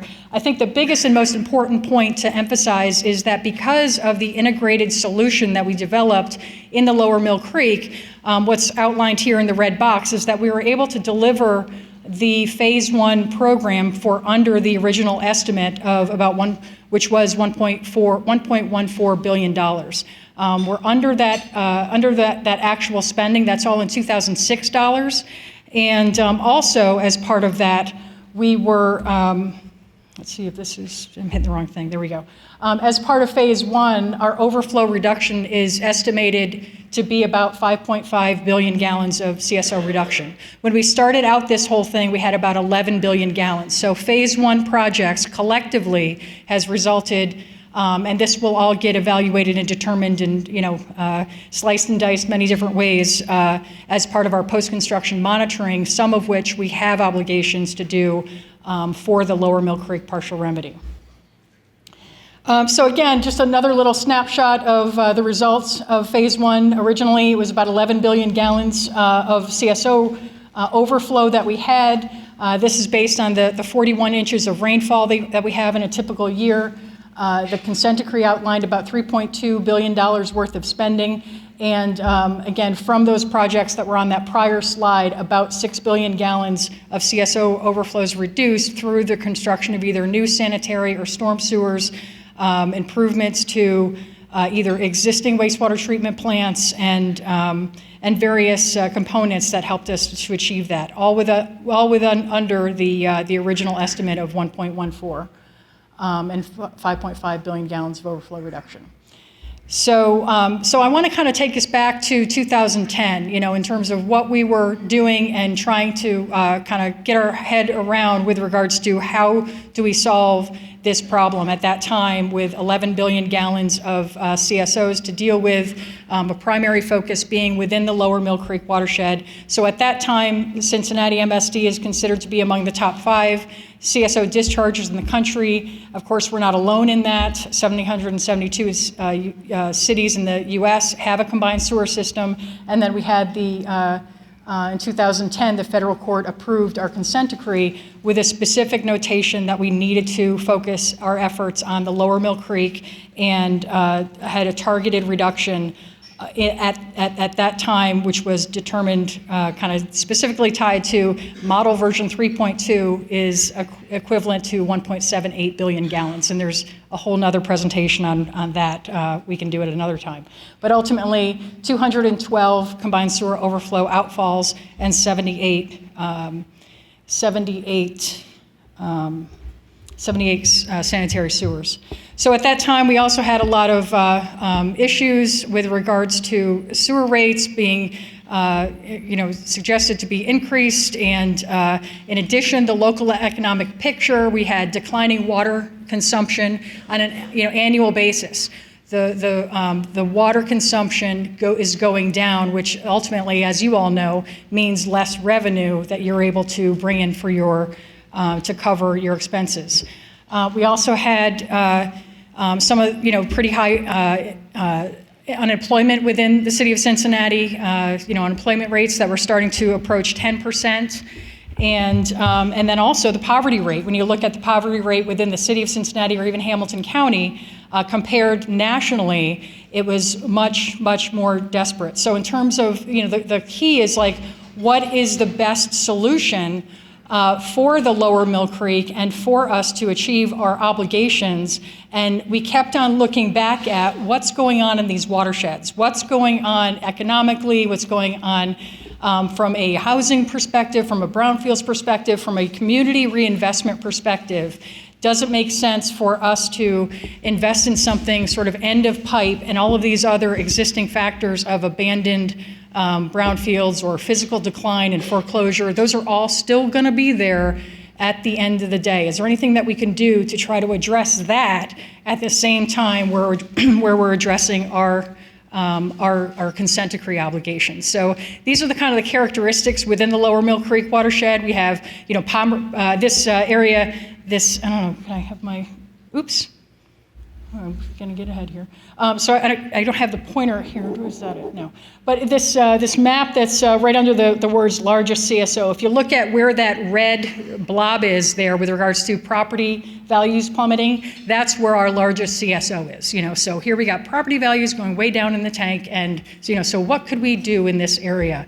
We also have a lot of brownfields in this area. We have a lot of foreclosures, abandonment. So those are the kinds of things that we're trying to reckon ourselves with as we're also faced with addressing almost 2 billion gallons worth of CSO reduction. But CSOs aren't the only problem. Again, up in those watersheds, we also have a lot of flooding and other issues that could potentially be sort of partnered with or integrated with our CSO reduction project. So then again, we have the federal mandate, our consent decree, which first and foremost, from our perspective, is a flexible one, because it is one that, first of all, unlike Akron or maybe others, we're fortunate because we don't have an end date, so to speak. We have these phased components, and that's where we're focusing on what do we do in this phase of the program, which in phase 1, it was a 10-year program. And also as part of the flexible part of our consent decree, we had the ability to develop an alternative to some of the listed projects, specifically within the Lower Mill Creek. So affordability is also a pretty important topic for us as well. Controlled spending is identified right in our consent decree as it relates to our rates and ultimately, potentially, if it comes to the point of having to demonstrate financial hardship, we have that language right in our consent decree to be able to always have that metric to evaluate and tie it back to.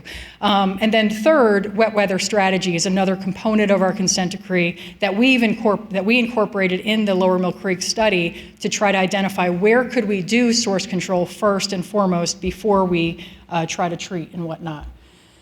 So really, based on all of what I've just kind of went over in terms of the economics, the community conditions, our problems that we need to solve, we started asking ourselves, what if this obligation that we have under the consent decree could be something that could actually help us turn this somewhat negative situation into a positive to help us bring about more reinvestment within our community and not less, because if we do the wrong project, potentially, I think Akron said they had people starting to leave. We don't want that to happen. In fact, we started to see some of that. So but what can we do in this project to try to create more of a strategic investment that can bring about community revitalization or transformation, and as well at the same time be thinking about, we're not the only ones trying to solve this problem. There are 772 other communities trying to solve this problem too. How can we set up something and really be a lesson learned for others to be able to do what we do? So. And not that, I'll be the first to tell you, every single watershed is absolutely different, and everyone has its own unique characteristics, and that's what you need to, in terms of maybe an early lesson learned, to always recognize that you're never going to be able to do exactly what we did because your watershed characteristics are most likely different than ours. But so our focus was within the Lower Mill Creek watershed, and so this, all of the red dots that are kind of going up the center of this map are the combined sewer overflows that flow into the Mill Creek in Cincinnati. And the green map there that's kind of highlighted is Lick Run, which was identified as our largest combined sewer overflow. At the time, Lick Run was estimated potentially to be discharging approximately 1.3 billion gallons of CSO in a typical year. And at the same time, the default solution within our consent decree was to essentially put a tunnel at that point and just barely upstream of that, and then just collect all that water, bring it down to the treatment plant and treat it. At the same time, we're thinking, well, that's going to cost a whole lot of money to pump that out of the ground, because it's going to be, I think it was going to be about 20 or 25 feet in diameter, and was going to be, hundreds of feet deep, and it was just on an annual basis going to cost us a lot of money. So as part of the overall life cycle cost of that, we use that to compare against what is the alternative here? And at that time, too, the deep tunnel was identified conceptually in a cost estimate to cost $244 million. However, we also knew as part of that cost estimate, there were many unknowns because we hadn't even, really done a lot of the work that needed to do to figure out what's the bedrock conditions, what are the other factors that need to be factored into that. So we kind of had that as our alternative or our default that we were evaluating the alternative against.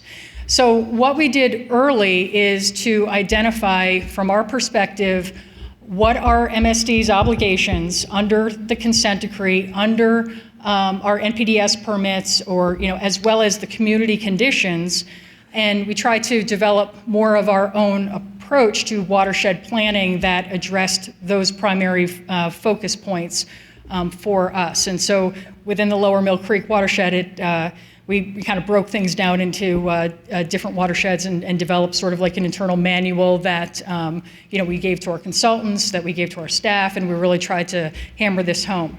Concurrently, at the same time also, we thought it was very exciting that we were also sharing some of this with US EPA, with Ohio EPA, as we were embarking upon this alternative study and trying to determine how do we do it, and kind of bouncing ideas off them as we were doing some of these evaluations and seeing that we actually may have some really good opportunities for source control and separation. And the April 2011 memo from headquarters came out, and actually, we were very, very excited that they were actually starting to recognize what we were doing with regards to green infrastructure and substituting gray for green in some of the evaluations we were doing. So at that point in time, we really started collaborating, I think, on a at least probably every 6-month basis of kind of checking in with US EPA, either going to Chicago or them coming down to Cincinnati, as well as Columbus, to try to just kind of talk through some of the components of the Lower Mill Creek study.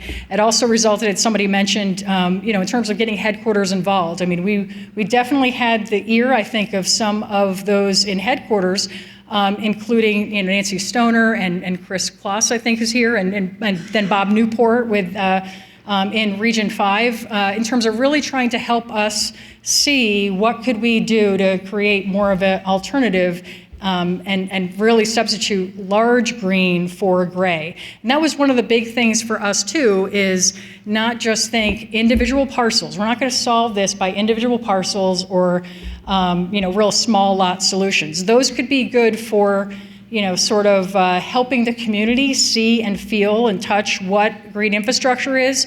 But in order for us to be successful in what we are doing now, we needed to have very significant linear projects of green infrastructure, and that's what I think our focus was. And even Commissioner Todd Fortunis, who is here with Nancy Stoner, was a big advocate of that. And with that updated planning framework that came out, that was also instrumental in helping us, really get some traction on this. So this is just kind of like a framework of that I just put up here, like for those who are kind of getting started with this, because I think that was the part of what I heard for this day today, this workshop, is to help give information to those cities who are out there trying to figure out where do I start with integrated planning.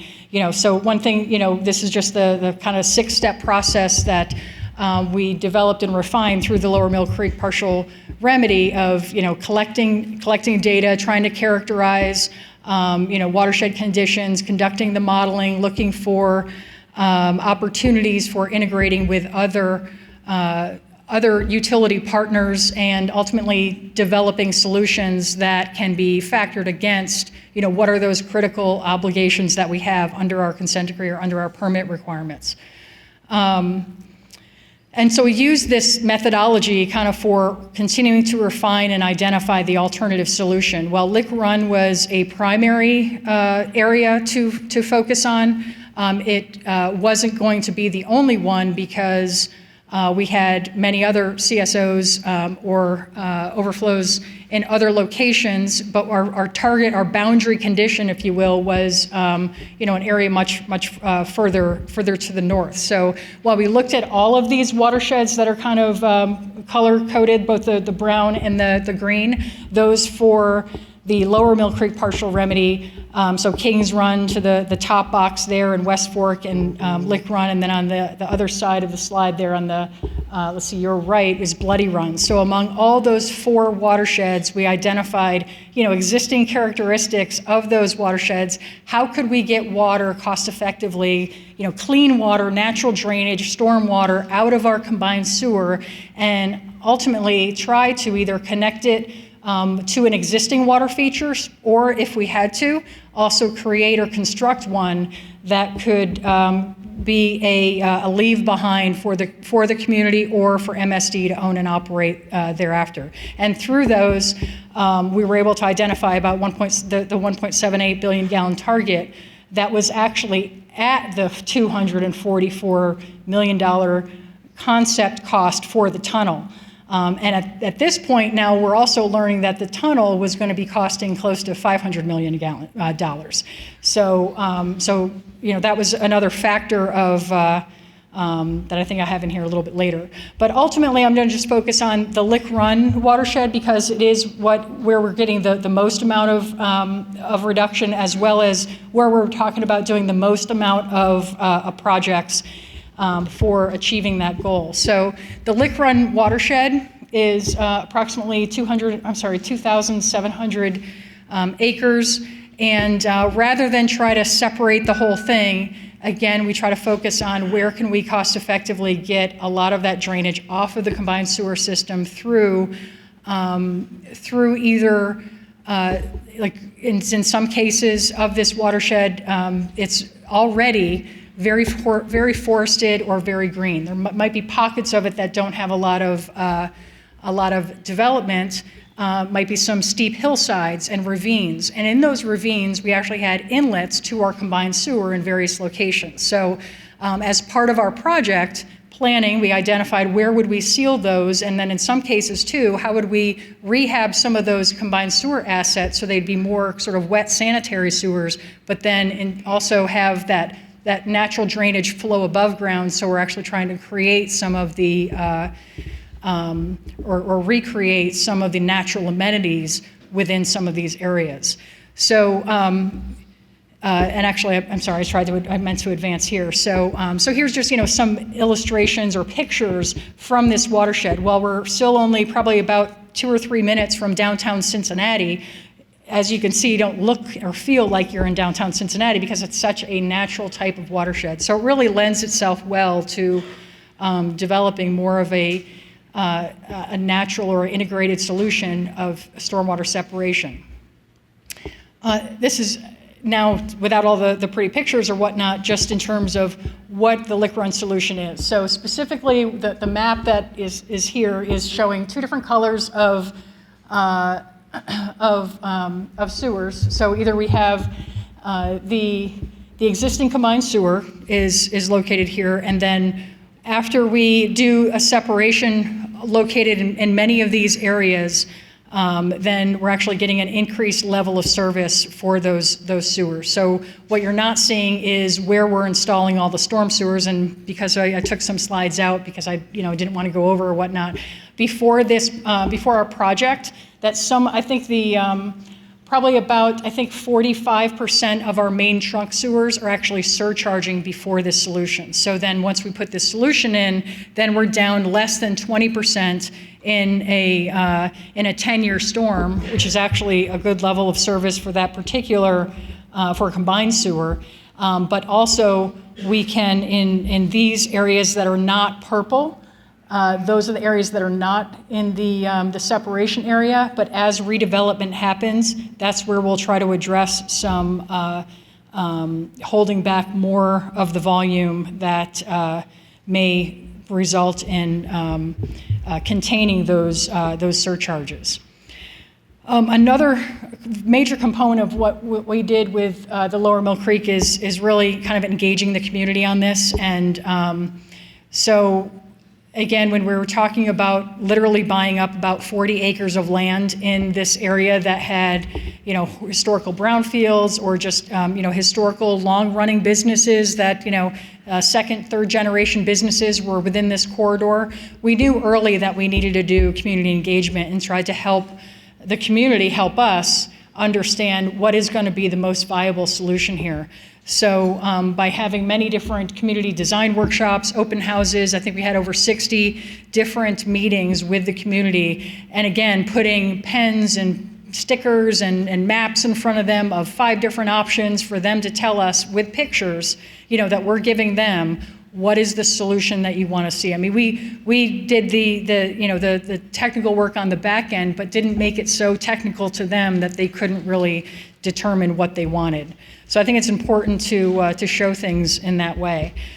So here is just an illustration of what the Lick-Run alternative solution is, and so it's a collection of different conveyance solutions that either flow through new storm sewer systems, or in some cases, green infrastructure up in the ravines or in existing parks that are connecting that water to the landscape and disconnecting it from the combined sewer.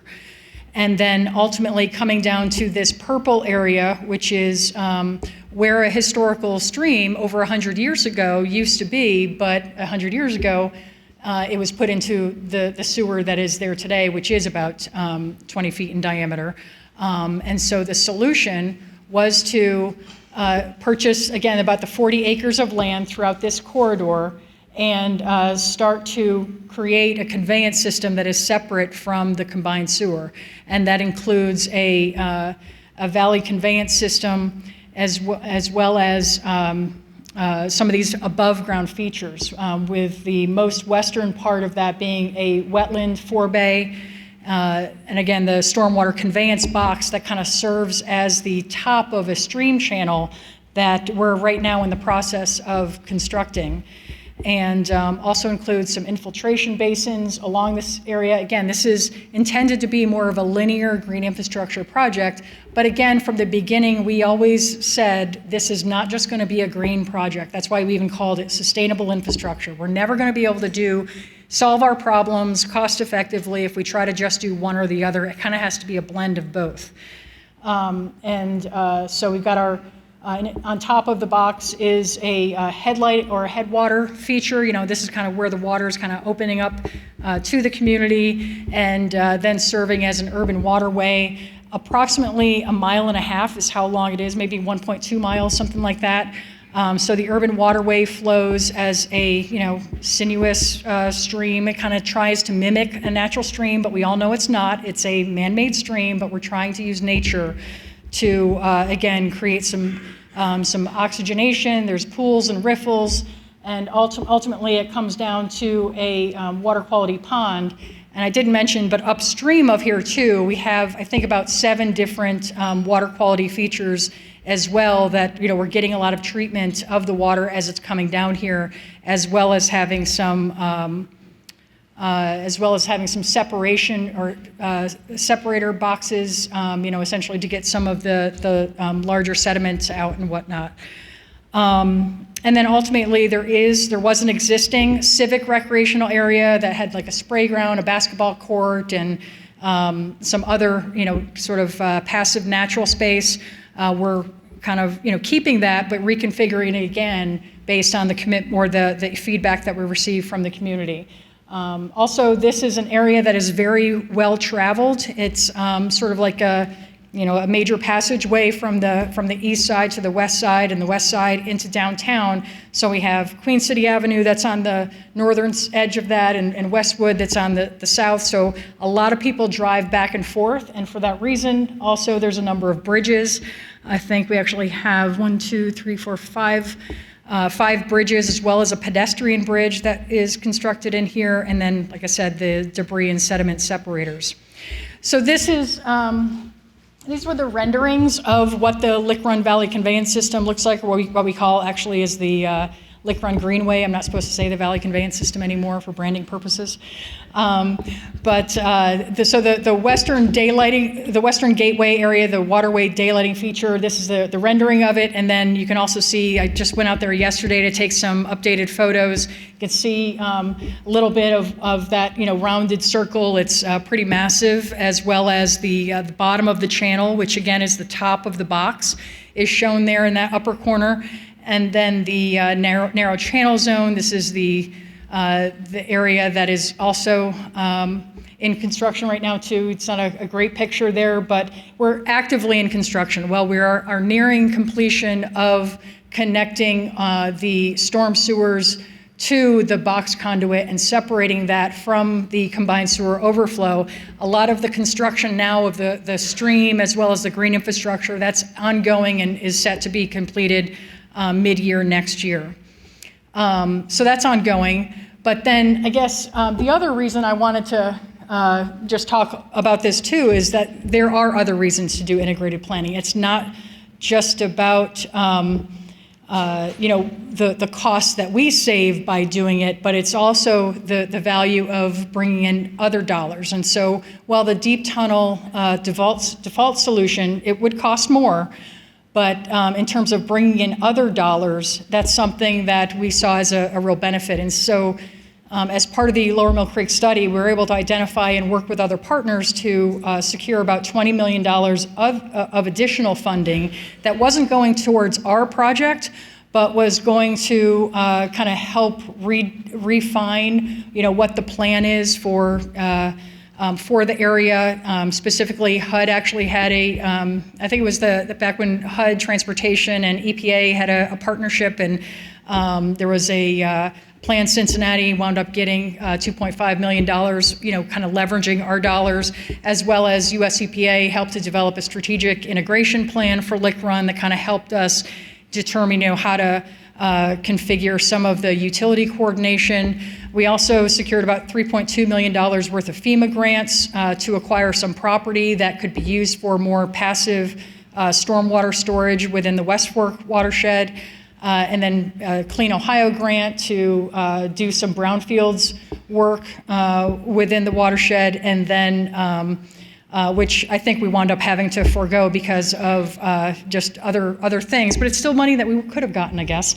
As well as the OKI DOT grant, there was about a $12 million grant that unfortunately was said, I think the policymaker said, thanks, but no thanks. We have other priorities. We're not going to invest that money here. And so, but it really serves as an opportunity for other cities or utilities to think about, how can I bring in other funds to help transportation do that, or the Brownfields group to do this if we're doing this kind of project.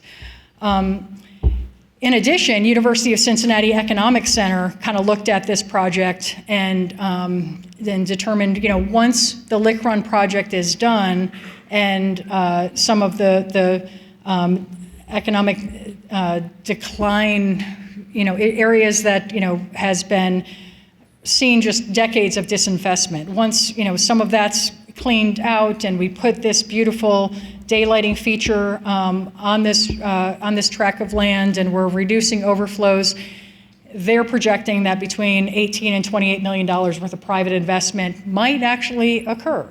Now, from our perspective, again, we're not trying to drive that, but if so if that happens, great, all for that. But if it doesn't, we still implemented a lower cost solution to our obligations. So I just have a few lessons learned to pass on. And so the first one is to, first and foremost, it's really important, I think, to focus on the utility obligations and the utility challenges. There's a lot of problems out there to solve. And from our perspective, the success that we had in the Lower Mill Creek partial remedy was that we were focusing on our core obligations and problems.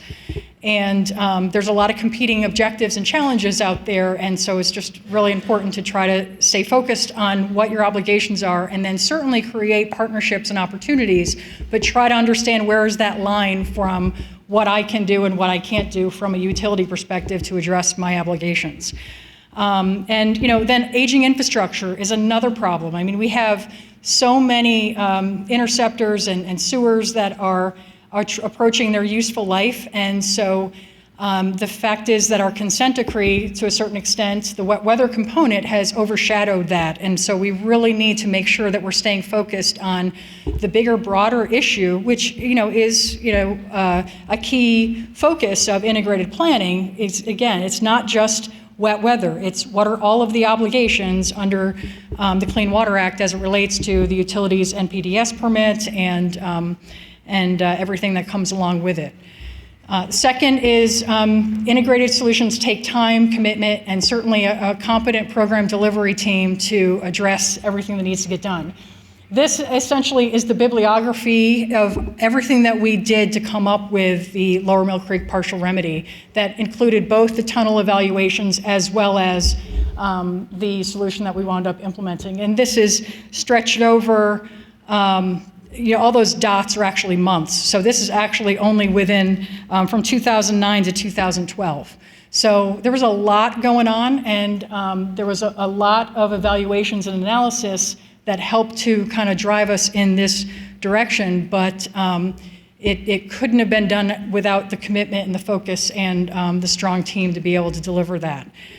Thirdly, participation and input from the community, I think, was another big factor that helped to lead to the selection of this, and being very intentional with how we are getting community feedback with regards to putting pictures and maps and stuff in front of them to help them guide and refine what it is that we're trying to develop.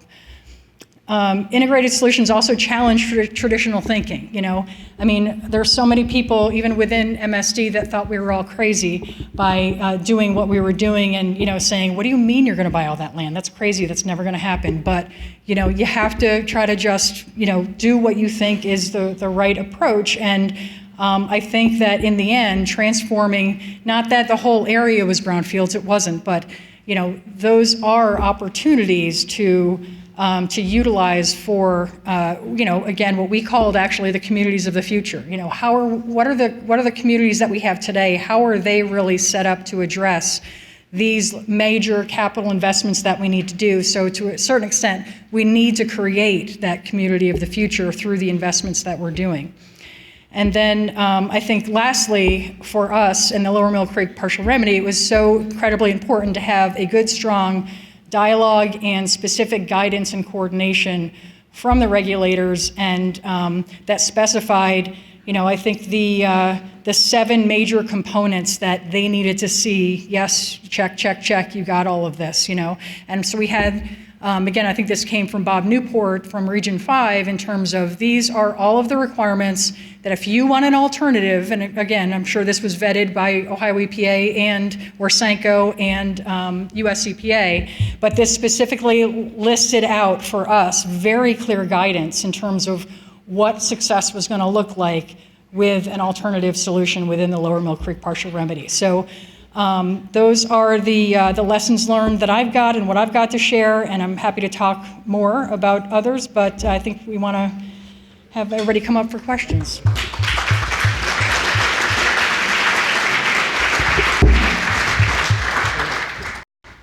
Thank you, and invite the panel to come on up. Time for questions. I know you've been waiting for all this great presentation to have a chance to ask some questions. That works. And if you have a question, we're going to ask David or Tiffany have microphones because this is being recorded.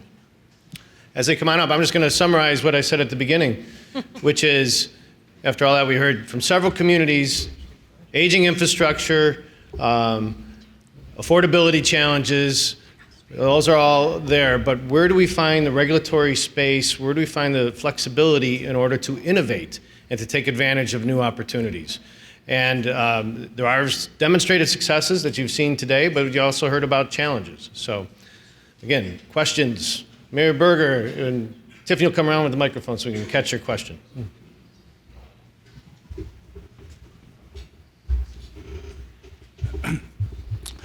Well, I really think that today is a great way of illustrating all the work that's going on around the state and the investments communities are making. But all of you talked about the fact that you're waiting on approvals. You are trying to negotiate changes. And so I think it's important to talk about what are the pinch points and why is it so slow and what is it that needs to be done by the regulators at the state and the federal levels in order to get the approvals that you all need. So please be honest about, put daylight on what the issues are. Thank you. Anybody for that loaded question? Sure. To come right in. Thank you. Yeah. So Lakewood seeks focus on outcomes. We want to focus on clean water, not technical definitions of where the water came from. And we want to focus on the ability to react to unexpected outcomes, both good and bad. And that includes new technology and unintended consequences of upstream tributary impacts, things that we think we might understand today through our extensive modeling, but will ultimately be proven otherwise, and the ability to react appropriately and smartly and make sure that we hit bullseyes. So I think the plan that we've submitted deserves the support and approval, with an understanding that it needs to be adjusted as the reality of our circumstance becomes clear to us, and the economic implications of that.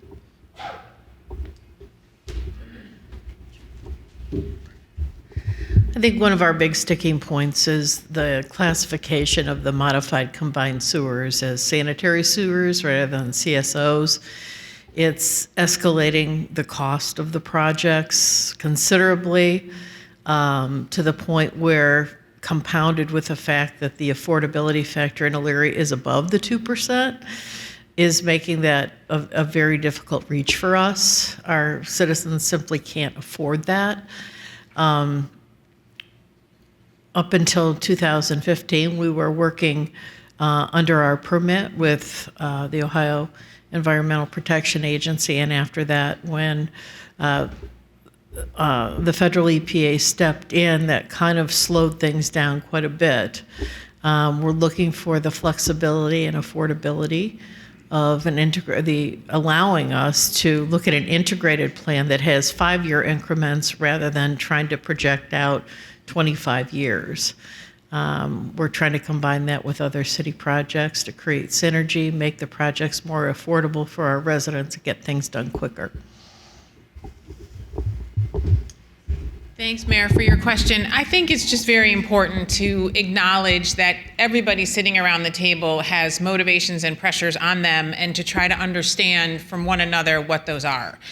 And it's important, I think, to not go to a position of anger, but to go to a position of the folks from US EPA and Ohio EPA have a set of constraints and demands on them. The folks from the districts or from the cities have a set of constraints on them, and we need to understand those and help each other solve those issues.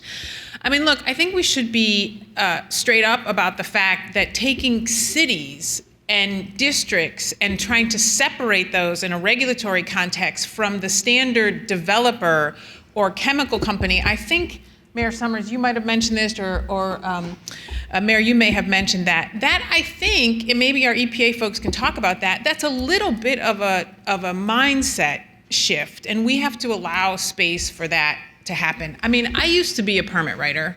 I remember going and talking to industries and not believing what they were saying to me. Like, I get it. But, you know, in some ways, it's just not the same. We are co-entities with you, because we also regulate through our pretreatment program. We regulate entities. So we are different than sort of the traditional bad actors. And I think my short answer to you would be give each other space to help solve the problems that the other one has, and that gets us to yes.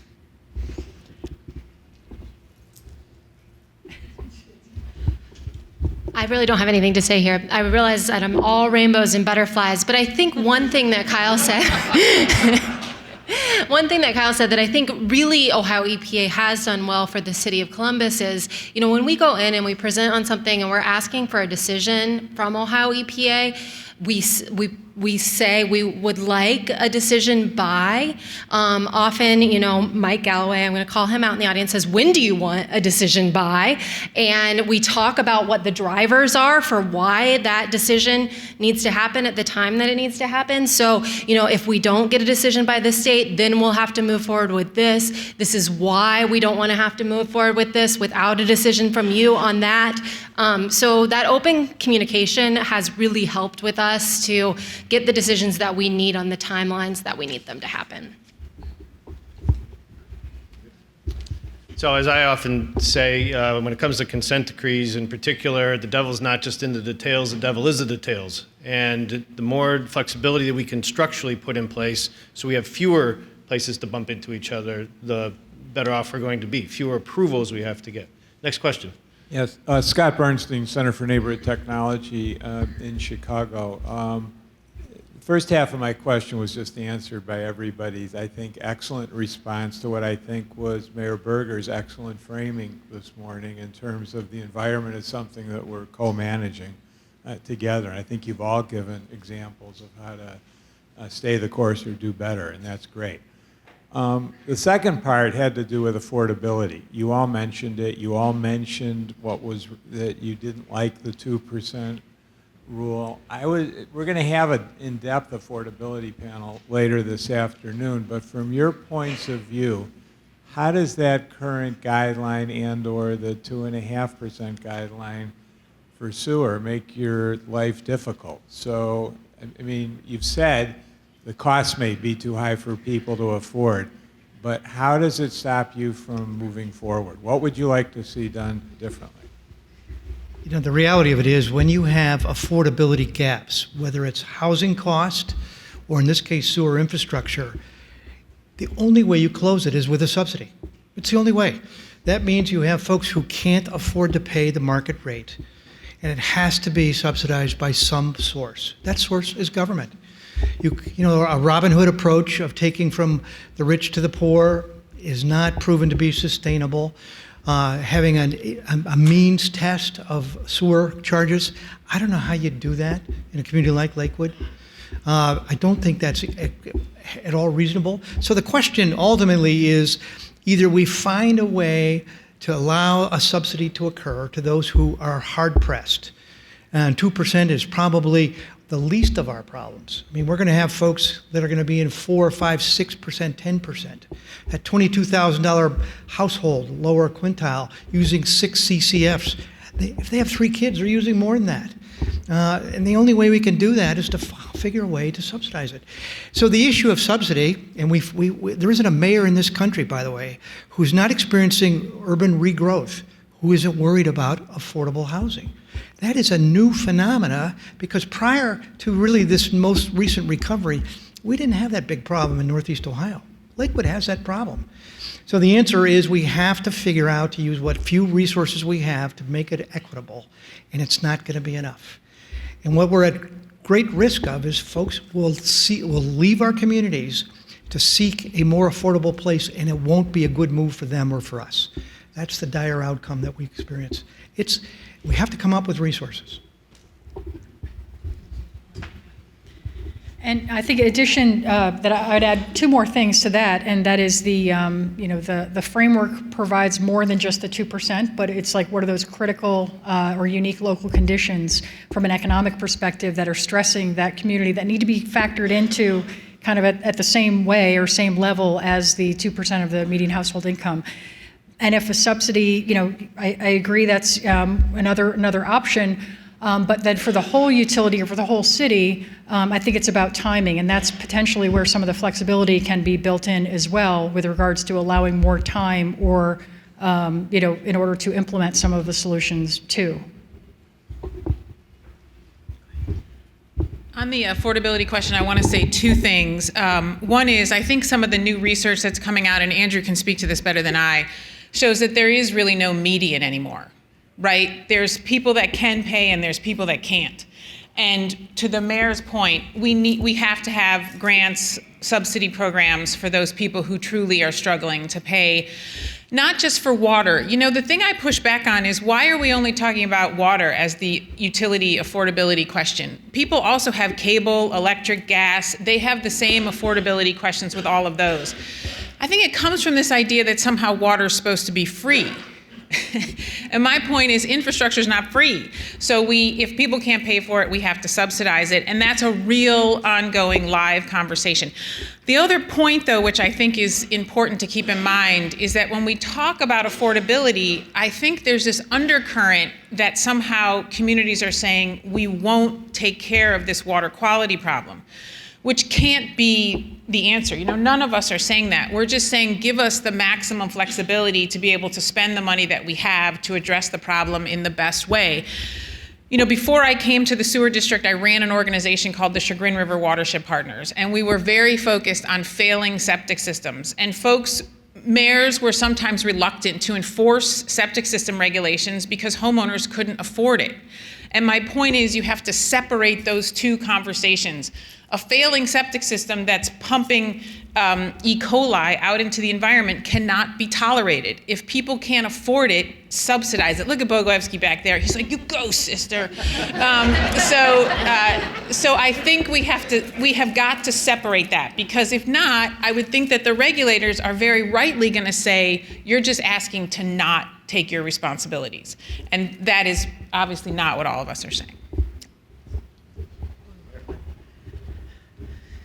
And related to what Mayor Summers said, I think another unintended consequence to this is the impact on housing stock. Elyria, like Lakewood, has a number of rental properties prevalent in specific neighborhoods, and ultimately the owners of those properties are going to pass on the obligation to the renters to the extent that they can afford to even purchase the property for rental.